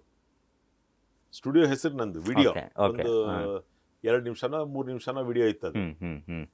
ಸೊ ಅದ್ಭುತವಾದ ತುಂಬ ಒಳ್ಳೆ ಸ್ಟುಡಿಯೋ ಇಲ್ಲೊಂದು ಮಾಡಿದ್ದೀವಿ, ನಿಮ್ಮ ಇದಕ್ಕೆ ಸಂಪರ್ಕ ಮಾಡಿ ಅಂತ ಅವ್ರ ನಂಬರ್ ಹಾಕೊಂಡಿದ್ರು. ನಾನು ಇಲ್ವೇ ಇಲ್ಲ ಪಿಕ್ಚರಲ್ಲಿ, ಅವ್ರ ನಂಬರ್ ಹಾಕೊಂಡಿದ್ರು. ನಾನು ಫೋನ್ ಮಾಡಿದೆ, ಆ ನಂಬರ್ಗೆ ಫೋನ್ ಮಾಡಿದೆ. ಅವರು ಮಾತಾಡಿದ್ರು, ಅಲ್ರಿ ಏನ್ರಿ ಇದು ಹಿಂಗೆ ಮಾಡಿದ್ದೀರಾ ನೀವು, ನನ್ನ ಸ್ಟುಡಿಯೋ ತೋರಿಸ್ಬಿಟ್ಟು ನಿಮ್ಮ ನಂಬರ್ ಹಾಕೊಂಡಿದ್ದೀರಲ್ಲ. ಸರ್ ಪಬ್ಲಿಸಿಟಿ ಮಾಡ್ತಿದ್ದೀನಿ ಸರ್, ಏನು ಮರಿ ಮಾಡ್ಕೋಬೇಡಿ, ನಮ್ಗೆ ಯಾವುದೇ ಸಿನಿಮಾಗಳು ಬಂದು ನಿಮ್ಮ ಸ್ಟುಡಿಯೋ ಕಳಿಸ್ಕೊಡ್ತೀನಿ, ನಂದು ಏನಿದೆ ಅದನ್ನು ನೀವು ಕೊಡಬೇಕಾಗತ್ತೆ. Okay, no problem. ಅಷ್ಟಕ್ಕೆ ಆದರೆ ಓಕೆ ಅಂದ. ಆ ಅಡ್ವರ್ಟೈಸ್ಮೆಂಟ್ ನೋಡಿ ಯಾರೋ ಒಬ್ಬರು ನಿರ್ಮಾಪಕರು ಸಿನಿಮಾ ಮಾಡ್ತಾ ಇದ್ದವರು ಇವ್ರನ್ನ ಸಂಪರ್ಕ ಮಾಡಿದ್ದಾರೆ. ನಂದೊಂದು ಸಿನಿಮಾ ಇದೆಪ್ಪ, ನಿಮ್ಮ ಸ್ಟುಡಿಯೋಲಿ ಎಡಿಟಿಂಗ್ ಎಲ್ಲ ಮಾಡೋಣ. ಸರಿ ಆಯಿತು, ಎಡಿಟಿಂಗು ಡಬ್ಬಿಂಗ್ ಎಲ್ಲ ಮಾಡೋಣ ಅಂದರೆ ಓಕೆ ಅಂತ ಅವ್ರವ್ರು ಮಾತಾಡ್ಕೊಂಡಿದ್ದಾರೆ. ಗೊತ್ತಿಲ್ಲ, ಇದು ಬಂದೇ ಇಲ್ಲ. ಆಮೇಲೆ ಒಂದಿನ ಇವ್ರು ನನಗೆ ಫೋನ್ ಮಾಡಿದ್ರು, ಸರ್ ಈ ಥರ ಒಂದು ಸಿನಿಮಾ ಬರ್ತಾ ಇದೆ, ನಿಮ್ಮ ಸ್ಟುಡಿಯೋಲ್ಲೇ ಎಡಿಟಿಂಗು ಡಬ್ಬಿಂಗು ಎಲ್ಲ ಆಗುತ್ತೆ ಅಂತ. ನಾನು ಫುಲ್ ಖುಷಿ ಆಗ್ಬಿಟ್ಟೆ. ಬರ್ತಾರಪ್ಪ ಅಂತ ಬಂತಲ್ಲ ಅಂತ. ಸರ್ ಸ್ಟುಡಿಯೋ ಓಪನ್ ಮಾಡಿ ಹೊಸ ಸ್ಟುಡಿಯೋ, ಒಂದು ಕೆಲಸ ಬರುತ್ತೆ ಅಂದರೆ ಯಾರಿಗೆ ಖುಷಿ ಆಗಲ್ಲ ಸರ್. ಆಯಿತು ಅಂದೆ. ಸರಿ ಬಂದರು, ಹಾರ್ಡ್ ಡಿಸ್ಕ್ ಎಲ್ಲ ಎತ್ಕೊಂಬಂದರು, ಎಡಿಟಿಂಗ್ ಶುರು ಮಾಡಿದ್ರು. 1 ತಿಂಗಳಾಯಿತು, 2 ತಿಂಗಳಾಯಿತು, 3 ತಿಂಗಳಾಯಿತು, ಎಡಿಟಿಂಗ್ ಮುಗಿತಾನೇ ಇಲ್ಲ. ಅದು ಎಡಿಟಿಂಗ್ ಮಾಡೋದು ಅಲ್ಲಿ ಏನೋ ಬೇಕು ಅನ್ಸುತ್ತೆ, ಹೋಗಿ ಶೂಟ್ ಮಾಡ್ಕೊಂಬಂದು ತಿರ್ಗಿ ಎಡಿಟಿಂಗ್. ಒಂದಿನ ಪ್ರೊಡ್ಯೂಸರ್ ಬಂದರು, ಅಷ್ಟೊತ್ತಿಗಾಲೇ 6 ತಿಂಗಳಾಗೋಗಿತ್ತು. ಪ್ರೊಡ್ಯೂಸರ್ನ ಕೇಳಿದೆ, ಸರ್ 6 ತಿಂಗಳಿಂದ ಕೆಲಸ ಮಾಡ್ತಾಯಿದ್ದೀರಾ, ₹1 ಕೊಟ್ಟಿಲ್ಲ ಸ್ಟುಡಿಯೋಗೆ, ದಯವಿಟ್ಟು ಪೇಮೆಂಟ್ ಮಾಡಿ ಸರ್ ಅಂತ. ಏನ್ರಿ ಪೇಮೆಂಟ್ ಕೇಳ್ತೀರಿ, ನಾನು ಕೊಟ್ಟಾಗಿದೆ ಅವ್ರಿಗೆ ಅಂದರು. ಯಾರು ಕೊಟ್ಟಿದ್ದೀರಾ ಅಂದೆ. ಅವನು ಕೊಟ್ಟಿದ್ದೀನಿ ಅಂದರು. ಆಮೇಲೆ ಮಾತಾಡ್ತಾ ಗೊತ್ತಾಯಿತು, ನನ್ನ ಸ್ಟುಡಿಯೋ ತೋರಿಸಿ ಅವ್ರ ನಂಬರ್ ಹಾಕಿ ₹5 ಲಕ್ಷ ಇಸ್ಕೊಂಡಿದ್ದಾರೆ ಅವರು. ಸಿನಿಮಾ ಹಾರ್ಡ್ ಡಿಸ್ಕ್ ಲಾಕ್ ಮಾಡಿದೆ, ಪೇಮೆಂಟ್ ಕೊಟ್ಟು ಎತ್ಕೊಂಡೋಗಿ ಅಂತ. ಆಮೇಲೆ ಪ್ರೊಡ್ಯೂಸರ್ ಬಂದು ನನ್ನ ಜೊತೆ ಮಾತಾಡಿ, ಸರ್ 6 ತಿಂಗಳು 7 ತಿಂಗಳು ಕೆಲಸ ಮಾಡಿದ್ದಾರೆ, ಬರೀ ₹30,000 ಕೊಟ್ಟು ಹಾರ್ಡ್ ಡಿಸ್ಕ್ ಎತ್ಕೊಂಡೋಗಿ. ಎಡಿಟಿಂಗು ನಮ್ಮ ಸ್ಟುಡಿಯೋಲಿ, ಡಬ್ಬಿಂಗು ನಮ್ಮ ಸ್ಟುಡಿಯೋಲಿ, ಬರೀ ₹30,000. ನೋಡಿ ಅವನಿಗೆ ಕೊಟ್ಟಿದ್ದೀನಿ, ರೊಕ್ಕ ಕೊಟ್ಟಿದ್ದೀನಿ ಅವನಿಗೆ. ನಾನು ಇವಾಗ ನಿನ್ಗೆ ಇಷ್ಟೇ ಕೊಡೋಕ್ಕಾಗೋದು, ನೀನೇನಿದ್ರು ಅವನ ಹತ್ರ ಮಾತಾಡಿಸ್ಕೊ. ನಾನು ಹೇಳಿದೆ, ಅವನ ಹತ್ರ ನಾನು ಯಾಕೆ ಮಾತಾಡಲಿ, ದುಡ್ಡು ನೀವು ಕೊಟ್ಟಿದ್ದೀರಾ, ನಂದು ಸ್ಟುಡಿಯೋ ಇದು ಅಂತ. ಜೋರಾಯಿತು ಮಾತುಕತೆ. ಆಮೇಲೆ ಬರೀ ₹30,000 ಕೊಟ್ಟರು ಇಸ್ಕೊಂಡೋದ್ರು. ನಾನು ಯಾಕೆ ಹೇಳಿದೆ ಅಂದರೆ, ನಮ್ಮ ಜನನ್ನ ನಾವಾಗಲೇ ಮಾತಾಡಿದ್ವಿ, ಮೋಸ ಅನ್ನೋದು ಎಲ್ಲ ಕಡೆ ಇದೆ ಸರ್. ನೀವು ಯಾಮಾರಿದ್ರೆ ನಮಗೆ ಗೊತ್ತಿಲ್ದಂಗೆ ನಮಗೆ ಸರಿಯಾಗಿ ಟೋಪಿ ಹಾಕ್ಬಿಟ್ಟು ಹೊರಟಾಗಿತ್ತು. ಅಂದರೆ ನಾನು ಸ್ಟಾರ್ಟಿಂಗಲ್ಲೇ ಕೇಳಿದೆ ನಿಮಗೆ ವ್ಯತ್ಯಾಸಗಳಂತ ಕೇಳಿದೆ. ಬಟ್ ನಿರ್ಮಾಣ ಅನ್ನುವಂಥದ್ದು, ಯಾಕಂದರೆ ಒಬ್ಬ ನಿರ್ಮಾಪಕನಾಗಿ, ಒಬ್ಬ ನಿರ್ದೇಶಕನಾಗಿ, ಒಬ್ಬ ನಟನಾಗಿ, ಒಬ್ಬ ಸ್ಟುಡಿಯೋನ ಅಂದರೆ ಪ್ರತಿಯೊಂದನ್ನು ವಿಭಾಗದಲ್ಲಿ ಕೆಲಸ ಮಾಡುವಂಥವರಾಗಿ ನೀವು ಇವೆರಡು ವರ್ಕ್ ಹೆಂಗಾಗತ್ತೆ ಅಂತ ನನಗೆ. ಅಂದರೆ ಇವಾಗ ಅಂದರೆ ಜನಗಳು ನೋಡುವಂಥದ್ದು, ಇವಾಗ ಮನೇಲಿ ಕೂತ್ಕೊಂಡು ನಮ್ಮ ಸೀರಿಯಲ್ಗಳನ್ನು ಅದ್ಭುತವಾಗಿ ಇವಾಗ ನೋಡ್ತಾ ಇರುವಂಥದ್ದನ್ನು ಇರಬಹುದು, ಸಿನಿಮಾಗಳದ್ದು ಒಂದು ಬರ್ತಾ ಇಲ್ಲ, ಜನಗಳು ಬರ್ತಾ ಇಲ್ಲ. ಬಟ್ ಸೀರಿಯಲ್ ನಿರ್ಮಾಣದಲ್ಲಿ ನಿಮ್ಮ ಅಂದರೆ ನೀವು ಒಂದು ಈ ಸಿನಿಮಾ ಡೈರೆಕ್ಷನ್ ಮತ್ತು ನಿರ್ಮಾಣದಲ್ಲಿ ನಿಮ್ಮ ಕೆಲಸಗಳು ಮತ್ತು ಹೊಸಬರಿಗೆ ನೀವು ಹೇಳಬೇಕಾಗಿರುವಂಥದ್ದು, ಅಂದರೆ ಇವತ್ತಿನ ನಡೆಯುವಂತಹ ವ್ಯವಸ್ಥೆ ಇರಬಹುದು, ಸೀರಿಯಲ್ ವಿಚಾರದಲ್ಲಿ ಕೂಡ ಇರ್ಬೋದು, ತುಂಬ ಕೈ ಸುಟ್ಕೊಂಡಿದ್ದೀರಾ ನೀವು, ಯಾಕಂದರೆ ಅಂತಹ ವಿಚಾರದಲ್ಲಿ. ಸೊ ಅದ್ರ ಬಗ್ಗೆ ಹೇಳುವಂಥದ್ದಾದರೆ ಸರ್, ಒಂದು ಹೊಸ ಚಾನಲ್ಲು ಲಾಂಚ್ ಆಗ್ತಾ ಇದೆ ಅಂತ ಹೇಳಿದ್ರು. ನಾನು ಆವಾಗ ಅಮೇರಿಕಾಲಿದ್ದೆ, ನಾಟಕ ಮಾಡೋಕ್ಕೆ ಹೋಗಿ. ನಾವು ಆಲ್ಮೋಸ್ಟ್ ಒಂದೂವರೆ ವರ್ಷಕ್ಕೊಂದ್ಸಲ ನಾನು CK ಚಂದ್ರು ಎಲ್ಲರೂ ನಾಟಕ ಮಾಡೋಕ್ಕೆ ಹೋಗ್ತೀವಿ ಅಲ್ಲಿಗೆ. ಹೋದರೆ 2-3 ತಿಂಗಳು ಇದ್ಬಿಟ್ಟು ವಾಪಸ್ ಬರ್ತೀವಿ. ಸೊ ನಾನು ವಾಪಸ್ ಬರೋ ಟೈಮಿಗೆ ನನ್ನ ಸ್ನೇಹಿತರೊಬ್ರು ಹೇಳಿದ್ರು, ಈ ಥರದ್ದು ಒಂದು ಚಾನಲ್ ಶುರು ಆಗ್ತಿದೆ, ನೀನು ಯಾಕೆ ಸಂಪರ್ಕ ಮಾಡಬಾರ್ದು ಅಂತ. ಅಲ್ಲಿಗೆ ಹೋದ್ವಿ, ನಾನು ಮತ್ತು ನಮ್ಮ ರೈಟ್ರ್ ಇಬ್ಬರೂ ಹೋದ್ವಿ, ಮಾತಾಡಿದ್ವಿ. ಅಲ್ಲಿ ನನಗೆ ಭಾಳ ಬೇಕಾದಂತಹ ಒಬ್ಬ ವ್ಯಕ್ತಿ, ಹಿರಿಯರು ಇದ್ದರು, ಅವರೇ ಚಾನಲಿನ ಹೆಡ್ಡು. ಅವ್ರೇನು ಮಾಡಿದ್ರು, ಮಾಡೋಣ ವೀಕ್ಲಿ ಎಪಿಸೋಡ್ಸು ಪ್ಲ್ಯಾನ್ ಮಾಡ್ತಿದ್ದೀವಿ, ಈಗ ಡೈಲಿ ಸೋಪ್ ಕೊಟ್ಬಿಟ್ಟಿದ್ದೀವಿ ಒಂದು 3-4 ಜನಕ್ಕೆ, ವೀಕ್ಲಿ ಎಪಿಸೋಡ್ ಇದೆ, ನೀನು ಮಾಡು, ಕತೆ ಕೊಡು ನನಗೆ ಅಂದರು. ನನ್ನ ಹತ್ರ ನನ್ನ ಆಫೀಸಲ್ಲಿ ಸರ್ ಒಂದು 25 ಕತೆ ಇದೆ ರೆಡಿ ಮಾಡಿಟ್ರು, ಸ್ಕ್ರಿಪ್ಟ್ಗಳೇ. ಹಾಂ, ಅದರಲ್ಲಿ 2 ತೊಗೊಂಡ್ವಿ, ಒಂಚೂರು ಆಲ್ಟ್ರ್ ಮಾಡಿದ್ವಿ, 2 ದಿನ ಬಿಟ್ಟು ತೊಗೊಂಡೋಗಿ ಅವ್ರಿಗೆ ಕೊಟ್ವಿ. ಸರಿ ಆದಮೇಲೆ ನಿತ್ಯ ಸಂಪರ್ಕ, ಸರ್ ಆಯ್ತಾ ಓದಿದ್ರ ಅದು ಕ್ಯೂರಿಯಾಸಿಟಿ ಇರುತ್ತಲ್ಲ. ಅವ್ರೇನು ಮಾಡಿದ್ರು, ಓದಿದ್ದೀನಿ, ತುಂಬ ಚೆನ್ನಾಗಿದೆ, ಆದರೆ ಇದು ಸ್ವಲ್ಪ ಮುಂದಕ್ಕೆ ಹೋಗುತ್ತೆ, ಈಗ ಯಾರೋ ಒಬ್ರು ಕೊಟ್ಟಿರೋರು ಮಾಡಲ್ಲ ಅಂತ ಹೇಳ್ತಿದ್ದಾರೆ, ಅವರೊಂದು 7 ಎಪಿಸೋಡ್ 8 ಎಪಿಸೋಡ್ ಶೂಟಿಂಗ್ ಮಾಡಿಬಿಟ್ಟಿದ್ದಾರೆ, ನಾವು ಪರ್ ಎಪಿಸೋಡ್ ಇಷ್ಟು ಕೊಡ್ತೀವಿ, ನೀನು ನೋಡಿ ಮಾತಾಡೋಗಿ ತೊಗೊಳಂಗಿದ್ರೆ ತೊಗೊಂಬಿಡು ಅಂದರು. ಆಯಿತು ಸರ್ ಅಂದ್ವಿ, ಎಪಿಸೋಡ್ಸ್ ಎಲ್ಲ ತರಿಸಿದ್ವಿ, ನೋಡಿದ್ವಿ, ಅದರಲ್ಲಿ ಒಂದು ಚೂರು ಕರೆಕ್ಷನ್ಸ್ ಮಾಡಬೇಕು ಅನ್ನಿಸ್ತು ನಮಗೆ. ಆಯಿತು, ಮಾಡೋಣ, ನಾವೇ ತೊಗೊಳ್ಳೋಣ ಇದನ್ನು ಅಂದ್ಬಿಟ್ಟು, ನಾನು ನಮ್ಮ ಈ ಮೂಕಜೀವ ಸಿನಿಮಾ ಯಾರು ಪ್ರೊಡ್ಯೂಸ್ ಮಾಡಿದ್ರು, ವೆಂಕಟೇಶ್, ಅವ್ರಿಗೆ ಹೇಳಿದೆ, ಸರ್ ಈ ಥರದ್ದೊಂದು ಇದೇ ಆಫರು, ಮಾಡೋಣ ಅಂದೆ. ಸರ್ ನೀವು ಮಾಡೋಣ ಅಂದರೆ ಮಾಡೋಣ ಅಂದರು. ಆ ವ್ಯಕ್ತಿ ನಿಜವಾಗ್ಲೂ ತಂಪತ್ತಲ್ಲಿ ಕೈ ಮುಗಿಬೇಕು, ಆ ವೆಂಕಟೇಶ್ ಅನ್ನೋ ವ್ಯಕ್ತಿಗೆ. ಸರಿ ಕರೆಸಿದ್ರು ಆಫೀಸ್ಗೆ, ಅವ್ರನ್ನೂ ಕರೆಸಿದ್ರು, ಯಾರು ಮಾಡಿದ್ರು ಅವ್ರನ್ನ ಕರೆಸಿದ್ರು, ನಮ್ಮನ್ನು ಕರೆಸಿದ್ರು, ಕೂತು ಮಾತಾಡಿದ್ವಿ. ಸರಿ 7 ಎಪಿಸೋಡ 9 ಎಪಿಸೋಡ್ ಮಾಡಿದ್ರು, ಇನ್ನೊಂದು 7 ಎಪಿಸೋಡ್ ಮಾಡಿದ್ರು. 2 ಸೀರಿಯಲ್ನ ನಾವು ತಗೋತೀವಿ ಅಂದ್ಬಿಟ್ಟು ಅವ್ರಿಗೆ ಪೇಮೆಂಟ್ ಕೊಟ್ಬಿಟ್ಟು ತಗೊಂಬಿಟ್ವಿ, ಸೀರಿಯಲ್ ತೊಗೊಂಬಿಟ್ವಿ ನಾವು. ಅವ್ರ ಹಾರ್ಡ್ ಡಿಸ್ಕ್ ಎಲ್ಲ ಪೂರ್ತಿ ಹಂಗೆ ಕೊಟ್ಬಿಟ್ರು. ಕೊಟ್ಟ ಮೇಲೆ ಏನು ಮಾಡಿದ್ರು, ಈ ಚಾನೆಲ್ನವರು ನೀವು ಶೂಟಿಂಗ್ ಮಾಡಿದ್ದೀನಿ ಅಂತ ನಮ್ಗೆ ಹೇಳಿದ್ರು, ಗ್ರೀನ್ ಸಿಗ್ನಲ್ ಕೊಟ್ಟರು. ಅಲ್ಲಿಗೆ ಮುಂಚೆ ಏನಾಗಿತ್ತು, ಆ ತೊಗೊಂಡವರು ಸರಿ ಹಿಂದೆ ಮಾಡಿದ್ದಾರೆ, ಯಾರ್ಯಾರು ಕಲಾವಿದರು ಮಾಡಿದಾರಲ್ಲ, ಆ್ಯಕ್ಟ್ ಮಾಡಿದಾರಲ್ಲ, ಅವರೆಲ್ಲರೂ ಕಂಟಿನ್ಯೂ ಮಾಡಬೇಕು ಅಂತ ನಾವು ಮಾತಾಡಿದ್ವಿ. ನಾನು ಎಲ್ಲರ ಹತ್ರ ಮಾತಾಡ್ತೀನಿ ಅಂತ ಅವರು ಹೇಳಿದರು.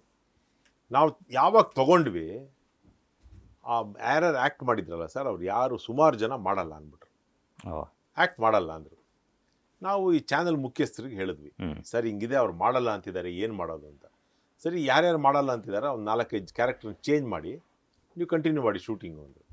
ನಾನೇನು ಮಾಡಿದೆ, ಒಂದು ಪವರ್ ಪಾಯಿಂಟ್ ಪ್ರೆಸೆಂಟೇಷನ್ ಮಾಡಿದೆ, ಈ ಪಾತ್ರ ಅವ್ರ ಫೋಟೋ ಇಷ್ಟು ದಿವಸ ಇವ್ರು ಮಾಡಿದ್ರು, ಇನ್ನು ಮುಂದೆ ಇವ್ರು ಮಾಡ್ತಾರೆ ಅಂತ ಬದಲಾವಣೆ ಚಾನಲ್ ಅವ್ರಿಗೆ ಗೊತ್ತಾಗಬೇಕಲ್ಲ, ಎಲ್ಲ ಮಾಡಿ ಅವ್ರಿಗೆ ಕಳಿಸ್ದೆ. ನಮ್ಮ ಹಣೆ ಬರ ಸರ್, ಎಲ್ಲ ಆಯಿತು. ಆ ಯಪ್ಪ ಅದೇನೋ ಫಿಲಮ್ ಫೆಸ್ಟಿವಲ್ ಬ್ಯುಸಿ ಆಗ್ಬಿಟ್ರು, ಕೆಲಸ ಬಿಟ್ಬಿಟ್ರು. ಯಾರು ಚಾನಲ್ ಮುಖ್ಯಸ್ಥರು. ನಮ್ಗೆ ಹೆಂಗೆ ಗ್ರಾಚಾರ ಅನ್ನೋದು ಒಡೆಯತ್ತೆ ಅನ್ನೋದಕ್ಕೆ ಹೇಳೋದು. ಕೆಲಸ ಬಿಟ್ಬಿಟ್ರು. ಸರಿ, ನನ್ನ ತಲೆಯಲ್ಲಿ ಏನು, ಚಾನಲ್ ಮುಖ್ಯಸ್ಥರು ಕೊಟ್ಟಿದ್ದೀನಿ, ಅವ್ರು ಕೆಲಸ ಬಿಟ್ಟಿರೋದು ನಮಗೆ ಗೊತ್ತಿಲ್ಲ. ಕರೆಕ್ಟ್. ಚಾನಲ್ ಮುಖ್ಯಸ್ಥರು ಕೊಟ್ಟಿದ್ದೀನಿ, ನಮ್ಮ ಪಡೆದ ಶೂಟಿಂಗ್ ಮಾಡೋದು ಅಂತ ನಾನು ಮತ್ತೆ ಆಡಿಷನ್ ಮಾಡಿ ಅದಕ್ಕೆ ಯಾರ್ಯಾರು ಬೇಕೋ ಕಲಾವಿದರು ಬದಲಾವಣೆ ಮಾಡ್ಕೊಂಡು ಶೂಟಿಂಗ್ ಮಾಡಿದ್ವಿ. ನಾನೊಂದು 9 ಎಪಿಸೋಡ್ ಶೂಟಿಂಗ್ ಮಾಡಿದೆ, ಒಟ್ಟು 18 ಎಪಿಸೋಡ್ ಆಯಿತು. ಚಾನಲಿಂದ ಫೋನ್ ನನಗೆ, ಯಾರೋ ಒಬ್ಬ ಹುಡುಗಿ, ಆ ಹುಡುಗಿಗೆ ಒಂದು ಸೀರಿಯಲ್ ಹೇಗೆ ಕೆಲಸ ಮಾಡುತ್ತೆ, ಅಂತ್ಯ ಏನು, ಆರಂಭ ಏನು, ಸ್ಕ್ರಿಪ್ಟ್ ಹೇಗೆ ಬರೀತಾರೆ, ಏನೂ ಗೊತ್ತಿಲ್ಲ, 0 ನಾಲೆಡ್ಜ್. ಆ ಹುಡುಗಿ ಮುಖ್ಯಸ್ಥೆ, ಚಾನಲಿನ ಮುಖ್ಯಸ್ಥೆ. ನಾನು ಈ 18 ಎಪಿಸೋಡ್ ತೊಗೊಂಡೋಗಿ ಕೊಟ್ಟೆ. ಫಸ್ಟ್ 9 ಎಪಿಸೋಡಲ್ಲಿರೋ ಕಲಾವಿದರು ನೆಕ್ಸ್ಟ್ 9 ಎಪಿಸೋಡಲ್ಲಿ ಇಲ್ಲ, ಹೌದು, ಬದಲಾಗಿದ್ದಾರೆ. 9ನೇ ಎಪಿಸೋಡಲ್ಲಿರೋ ಕಲಾವಿದ 10ನೇ ಎಪಿಸೋಡಲ್ಲಿ ಇಲ್ಲ, ಚೇಂಜ್ ಆಗಿದ್ದಾರೆ. ಅಲ್ಲಿ ನಾವು ಹಾಕಿದ್ದೀವಿ, ಬದಲಾಗಿದ್ದಾರೆ ಅಂತ ಹಾಕಿದ್ದೀವಿ. ಸರ್ ಹೆಂಗೆ ಸರ್ ಇದನ್ನು ಟೆಲಿಕಾಸ್ಟ್ ಮಾಡೋದು ಅಂದ್ಬಿಟ್ಲ ಆ ಹುಡುಗಿ. ಹೆಂಗೆ ಟೆಲಿಕಾಸ್ಟ್ ಮಾಡ್ತೀರಾ ಇದನ್ನು? ಈ 9 ಎಪಿಸೋಡ್ ಆ ಹುಡುಗ ಮಾಡಿದ್ದಾನೆ, ಈ 10ನೇ ಎಪಿಸೋಡಿಂದ ಇವ್ರು ಮಾಡ್ತಾರೆ, ಹೆಂಗೆ ಜನ ಕನೆಕ್ಟ್ ಆಗ್ತಾರೆ? ಅಲ್ಲಮ್ಮ, ನಾನು ಕಳಿಸಿದ್ನಲ್ಲ ಅವಲೇ, ಶೂಟಿಂಗ್ ಶುರು ಮಾಡೋಕ್ಕೆ ಮುಂಚೆ ಕಳಿಸಿದ್ದೆ, ವಿತ್ PPTನೇ ಕಳಿಸಿದ್ರಲ್ಲ, PPT ಇಷ್ಟು ದಿವಸ ಇವ್ರು ಮಾಡಿದ್ದಾರೆ, ಇನ್ನು ಮುಂದೆ ಇವ್ರು ಮಾಡ್ತಾರೆ ಅಂತ ಕಳಿಸಿದ್ದೀನಿ. ಅವ್ರ ಹತ್ರ ಮಾತಾಡಿ, ಅವ್ರು ಇಲ್ಲ ಸರ್ ಇವಾಗ ಕೆಲಸ ಬಿಟ್ಟುಬಿಟ್ಟೋದ್ರು. ಏನು ಮಾಡ್ತೀರಾ ಸರ್? 9 ಎಪಿಸೋಡು, ಬೇರ್ ಮಿನಿಮಮ್ ಕಾಸ್ಟ್ 50,000 ಪರ್ ಎಪಿಸೋಡ್ ಲೆಕ್ಕ ಇಟ್ಕೊಳ್ಳಿ. ಬೇರ್ ಮಿನಿಮಮ್ ಕಾಸ್ಟ್ 9,000 ಪರ್ ಎಪಿಸೋಡ್, ಅಲ್ಲ 50,000 ಪರ್ ಎಪಿಸೋಡ್, 4.25 ಲಕ್ಷ. ಅವ್ರು 9 ಎಪಿಸೋಡ್ ಕೊಟ್ಟಿದ್ದ ದುಡ್ಡು. ಇದೇ ಥರ 2 ಸೀರಿಯಲ್ ಆಯಿತು. 2 ಸೀರಿಯಲ್ ಸ್ಟಾಪ್ ಆಗೋಯ್ತು. ಹೆಚ್ಚು ಕಮ್ಮಿ 9ರಿಂದ 12 ಲಕ್ಷ ರೂಪಾಯಿ ಕೈ ಬಿಟ್ಟೋಯ್ತು. ಸೊ ಈ ಥರ ದೊಡ್ಡ ಚಾನಲಲ್ಲಿ Srinath Vasishta is a wonderful actor, ಕರೆದು ಆ್ಯಕ್ಟ್ ಮಾಡಿಸಿ ಅಂತಾರೆ ಹೊರತು, ಹ್ಞೂ ಯಾಕೆಂದರೆ ನಾನು ನಿರ್ಮಾಣ ಮಾಡಿಲ್ಲ, ಹೌದು ಚಾನೆಲ್ಗಳಲ್ಲಿ ನಿರ್ಮಾಣ ಮಾಡಿಲ್ಲ. ಮಾಡಬೇಕು ಅನ್ನೋ ಆಸೆ ಇದೆ, ಹ್ಞೂ ಅದು ಚಾನೆಲ್ ನಿರ್ಮಾಣ ಮಾಡಿಲ್ಲ. ನಿರ್ಮಾಣ ಮಾಡದೇ ಇದ್ದಾಗ ಏನಾಗುತ್ತೆ, ಅವ್ರಿಗೂ ಒಂದು ಡೌಟ್ ಇರುತ್ತೆ. ಹೌದು ಹೆಂಗೆ ಮಾಡ್ತಾರೋ ಏನೋ. ಎಸ್, ಹೆಂಗೆ ಮಾಡ್ತಾರೋ, ನಾವು ಕೇಳೋದನ್ನೆಲ್ಲ ಅವ್ರು ಪೂರೈಸೋಕ್ಕಾಗುತ್ತೋ ಇಲ್ವೋ, ಕರೆಕ್ಟ್. ನಾಳೆ ಆರ್ಟಿಸ್ಟ್ಗಳಿಗೆ ಪೇಮೆಂಟ್ ಕೊಡ್ತಾರೋ ಇಲ್ವೋ, ಅವ್ರದ್ದು 108 ಇರ್ತವೆ ಚಾನಲಲ್ಲಿ. ಹೌದು ಹೌದು ನಮಗೆ ಇನ್ನೂ ಅವಕಾಶ ಸಿಕ್ಕಿಲ್ಲ, ಸಿಗತ್ತೆ ಅನ್ನೋ ಆಶಾ ಭಾವನೆಯಲ್ಲಿ ಇದ್ದೀನಿ. ಆದರೆ ಹೊಸ ಸಿಕ್ಕಿದ ಚಾನಲಲ್ಲಿ ಈ ಥರ ಕೈ ಸುಟ್ಕೊಂಡ್ಬಿಟ್ಟು. ನಿಜ, ಯಾಕಂದರೆ ನಾವು ಎಷ್ಟೇ ಹುಷಾರಾಗಿದ್ದರೂ ಕೂಡ, ಎಲ್ಲ ಕಣ್ಣಾಗಿದ್ದರೂ ಕೂಡ ಎಲ್ಲೋ ಒಂದು ಕಡೆ ನಾವು ಮೋಸ ಹೋಗೋದಕ್ಕೆ ಯಾವುದೋ ಒಂದು ರೂಪದಲ್ಲಿ ಏನೋ ಒಂದು ಆಗೇ ಆಗುತ್ತೆ ಅನ್ನೋವಂಥದ್ದು. ಸೊ ಯಾಕಂತಂದರೆ ಪ್ರತಿಯೊಬ್ಬನೂ ಎಷ್ಟು ನಾವು ಅಂದರೆ ಫಸ್ಟ್ ಆಫ್ ಆಲ್ ನಮ್ಮ ಜೀವನ ಅನ್ನುವಂಥದ್ದೇ ಒಂದು ಏನಂತೀವಿ ಅಂದರೆ, ನಾವು ಇವತ್ತಿನ ಜನ್ರೇಷನ್ ನೋಡಿದಾಗಿದ್ದಾಗ ಸರ್, ಮನುಷ್ಯ ಇವತ್ತಿದ್ದವು ನಾಳೆ ಇರಲ್ಲ ಸರ್, ಯಾವ ಕ್ಷಣದಲ್ಲಿ ಬೇಕಾದರೂ ಏನು ಬೇಕಾದ್ರೆ ಆಗ್ಬಿಡ್ತದೆ. ಬಟ್ ಹೆಂಗಿರಬೇಕು ಅಂತ ಕೊನೆಯದಾಗಿ ನೀವು ಅನಿಸುತ್ತೆ ಸರ್ ಒಬ್ಬ ಮನುಷ್ಯನಾಗಿ? ಸರ್, ಪ್ರಾಮಾಣಿಕವಾಗಂತೂ ಇರಬೇಕು ಸರ್, ಪ್ರಾಮಾಣಿಕವಾಗಂತೂ ಇರಬೇಕು. ಮಾಡೋ ಪ್ರಯತ್ನದಲ್ಲಿ ಪ್ರಾಮಾಣಿಕತೆ ಇರಬೇಕು, ಯಶಸ್ಸು ಹುಡ್ಕೊಂಬರುತ್ತೆ ಖಂಡಿತವಾಗ್ಲೂ. ನಾನು ಇನ್ನೊಬ್ಬರಿಗೆ ನಿಮ್ಗೆ ಹೆಂಗೆ ಮೋಸ ಮಾಡಬೇಕು, ನಿಮ್ಮ ಜೋಬಲ್ಲಿರೋ 100 ರೂಪಾಯಿ ನಾನು ಹೆಂಗೆ ಕದಿಬೇಕು, ನೀವು ಆ ಥರ ಯೋಚನೆ ಮಾಡ್ತಾಯಿದ್ರೆ ಏಳಿಗೆ ಸಾಧ್ಯನೇ ಇಲ್ಲ. ಸರ್, ನಿಜಕ್ಕೂ ನನಗೆ ತುಂಬ ಖುಷಿ ಆಯಿತು ನಿಮ್ಮ ಜೊತೆ ಒಂದು ಸಂದರ್ಶನ ಮಾಡಿದ್ದಕ್ಕೆ. ಯಾಕಂದರೆ ಸಾಕಷ್ಟು ವಿಚಾರಗಳನ್ನ ತಿಳಿಸ್ಕೊಟ್ರಿ ನೀವು. ಯಾಕಂದ್ರೆ ನಿಮ್ಮ ಅನುಭವ ದೊಡ್ಡದು ಸರ್. ಯಾಕಂದ್ರೆ 39 ವರ್ಷಗಳ ಕಾಲ ಕಿರುತೆರೆ, ರಂಗಭೂಮಿ, ಹಿರಿತೆರೆಗಳಲ್ಲಿ ಕೆಲಸ ಮಾಡಿ ಸಾಕಷ್ಟು ಜನಗಳಿಗೆ ಮನರಂಜನೆ ನೀಡಿದ್ದೀರಾ ಸರ್. ಇದೇ ರೀತಿ ಮುಂದೆ ನಿಮ್ಮ ಜೀವನದಲ್ಲಿ ಕೂಡ ಎಲ್ಲವೂ ಕೂಡ ಅಂದರೆ ಸುಖ, ನೆಮ್ಮದಿ, ಶಾಂತಿ, ನಿಮ್ಮ ಕಲ್ಪನೆಗಳು, ನೀವು ಏನು ಅಂದ್ಕೊಂಡಿದ್ದಾರೆ, ನಿಮ್ಮ ಕನಸುಗಳು ಈಡೇರಲಿ ಅಂತ ನಮ್ಮ ಅಶ್ವವೇಗ ವಾಹಿನಿ ಕಡೆಯಿಂದ ಶುಭಾಶಯಗಳನ್ನು ತಿಳಿಸ್ತಾ ಇದ್ದೀವಿ sir. Thank you so much sir ನಮ್ಮ ಕಾರ್ಯಕ್ರಮಕ್ಕೆ ಬಂದಿದ್ದಕ್ಕೆ. ನಿಮಗೆ ನನ್ನನ್ನು ಇಲ್ಲಿ ಕರೆದು ನನ್ನನ್ನು ಇಷ್ಟೊತ್ತು ನನಗೆ ಖುಷಿಯಾಗಿದ್ದೇನು ಗೊತ್ತಾ, ನಾನು ಹಲವಾರು ಸಂದರ್ಶನಗಳನ್ನ ಕೊಟ್ಟಿದ್ದೀನಿ. ಇವತ್ತಿನ ಸಂದರ್ಶನ ಬಹಳ ವಿಶೇಷವಾಗಿತ್ತು. ಯಾಕೆ ಅಂದರೆ ಅಲ್ಲಿ ಕೇಳಿರುವ ಯಾವ ಪ್ರಶ್ನೆಯೂ ನೀವು ಕೇಳಲಿಲ್ಲ. ಪ್ರಾಮಾಣಿಕವಾಗಿ ಹೇಳ್ತೀನಿ, ಬೇಕಾದ್ರೆ ನಂದು ಹಲವಾರು ಸಂದರ್ಶನ ಯೂಟ್ಯೂಬಲ್ಲಿ ಅಲ್ಲೆಲ್ಲ ಇದೆ, ನೀವು ನೋಡಿ. ಹೌದು ಸರ್. ಇವತ್ತು ನಾನು ಮಾತಾಡಿರೋ ವಿಚಾರಗಳೇ ಬೇರೆ ಇದೆ, ಅಲ್ಲಿರೋದೇ ಬೇರೆ ಇದೆ. ಸೊ ಅದು ಖುಷಿ ಆಯಿತು. ಯಾಕೆಂದರೆ ಹೇಳಿದ್ದೇ ಹೇಳೋಕ್ಕೆ ನಮಗೂ ಬೇಜಾರಾಗಿದೆ. ಹೊಸ ವಿಚಾರಗಳನ್ನ ಹೇಳಿದಾಗ ನಾನು ಬಹಳ ಉತ್ಸಾಹದಿಂದ ಹೇಳ್ಬೋದು, ಕೇಳಿಸ್ಕೊಳ್ಳೋರ್ಗೂ ಅದು ಖುಷಿ. ನಿಜ ಸರ್.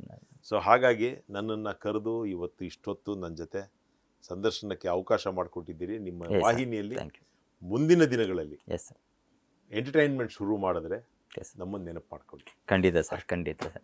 ಎಸ್, ನೋಡಿದ್ರಲ್ಲ ವೀಕ್ಷಕರೇ, ಶ್ರೀನಾಥ್ ವಸಿಷ್ಠ ಸರ್ ಜೊತೆಗೆ ಸಾಕಷ್ಟು ವಿಚಾರಗಳನ್ನು ನಾವು ಮಾತಾಡಿದ್ವಿ. ಇದೇ ರೀತಿ ಮುಂದಿನ ಕಾರ್ಯಕ್ರಮದಲ್ಲಿ ಮತ್ತೊಬ್ಬ ವಿಶೇಷ ಅತಿಥಿಯೊಂದಿಗೆ ಭೇಟಿಯಾಗ್ತೀನಿ. ಅಲ್ಲಿವರೆಗೂ ನೋಡ್ತಾ ಇರಿ ಅಶ್ವವೇಗ ನ್ಯೂಸ್. ನಾನು ರವಿಕುಮಾರ್.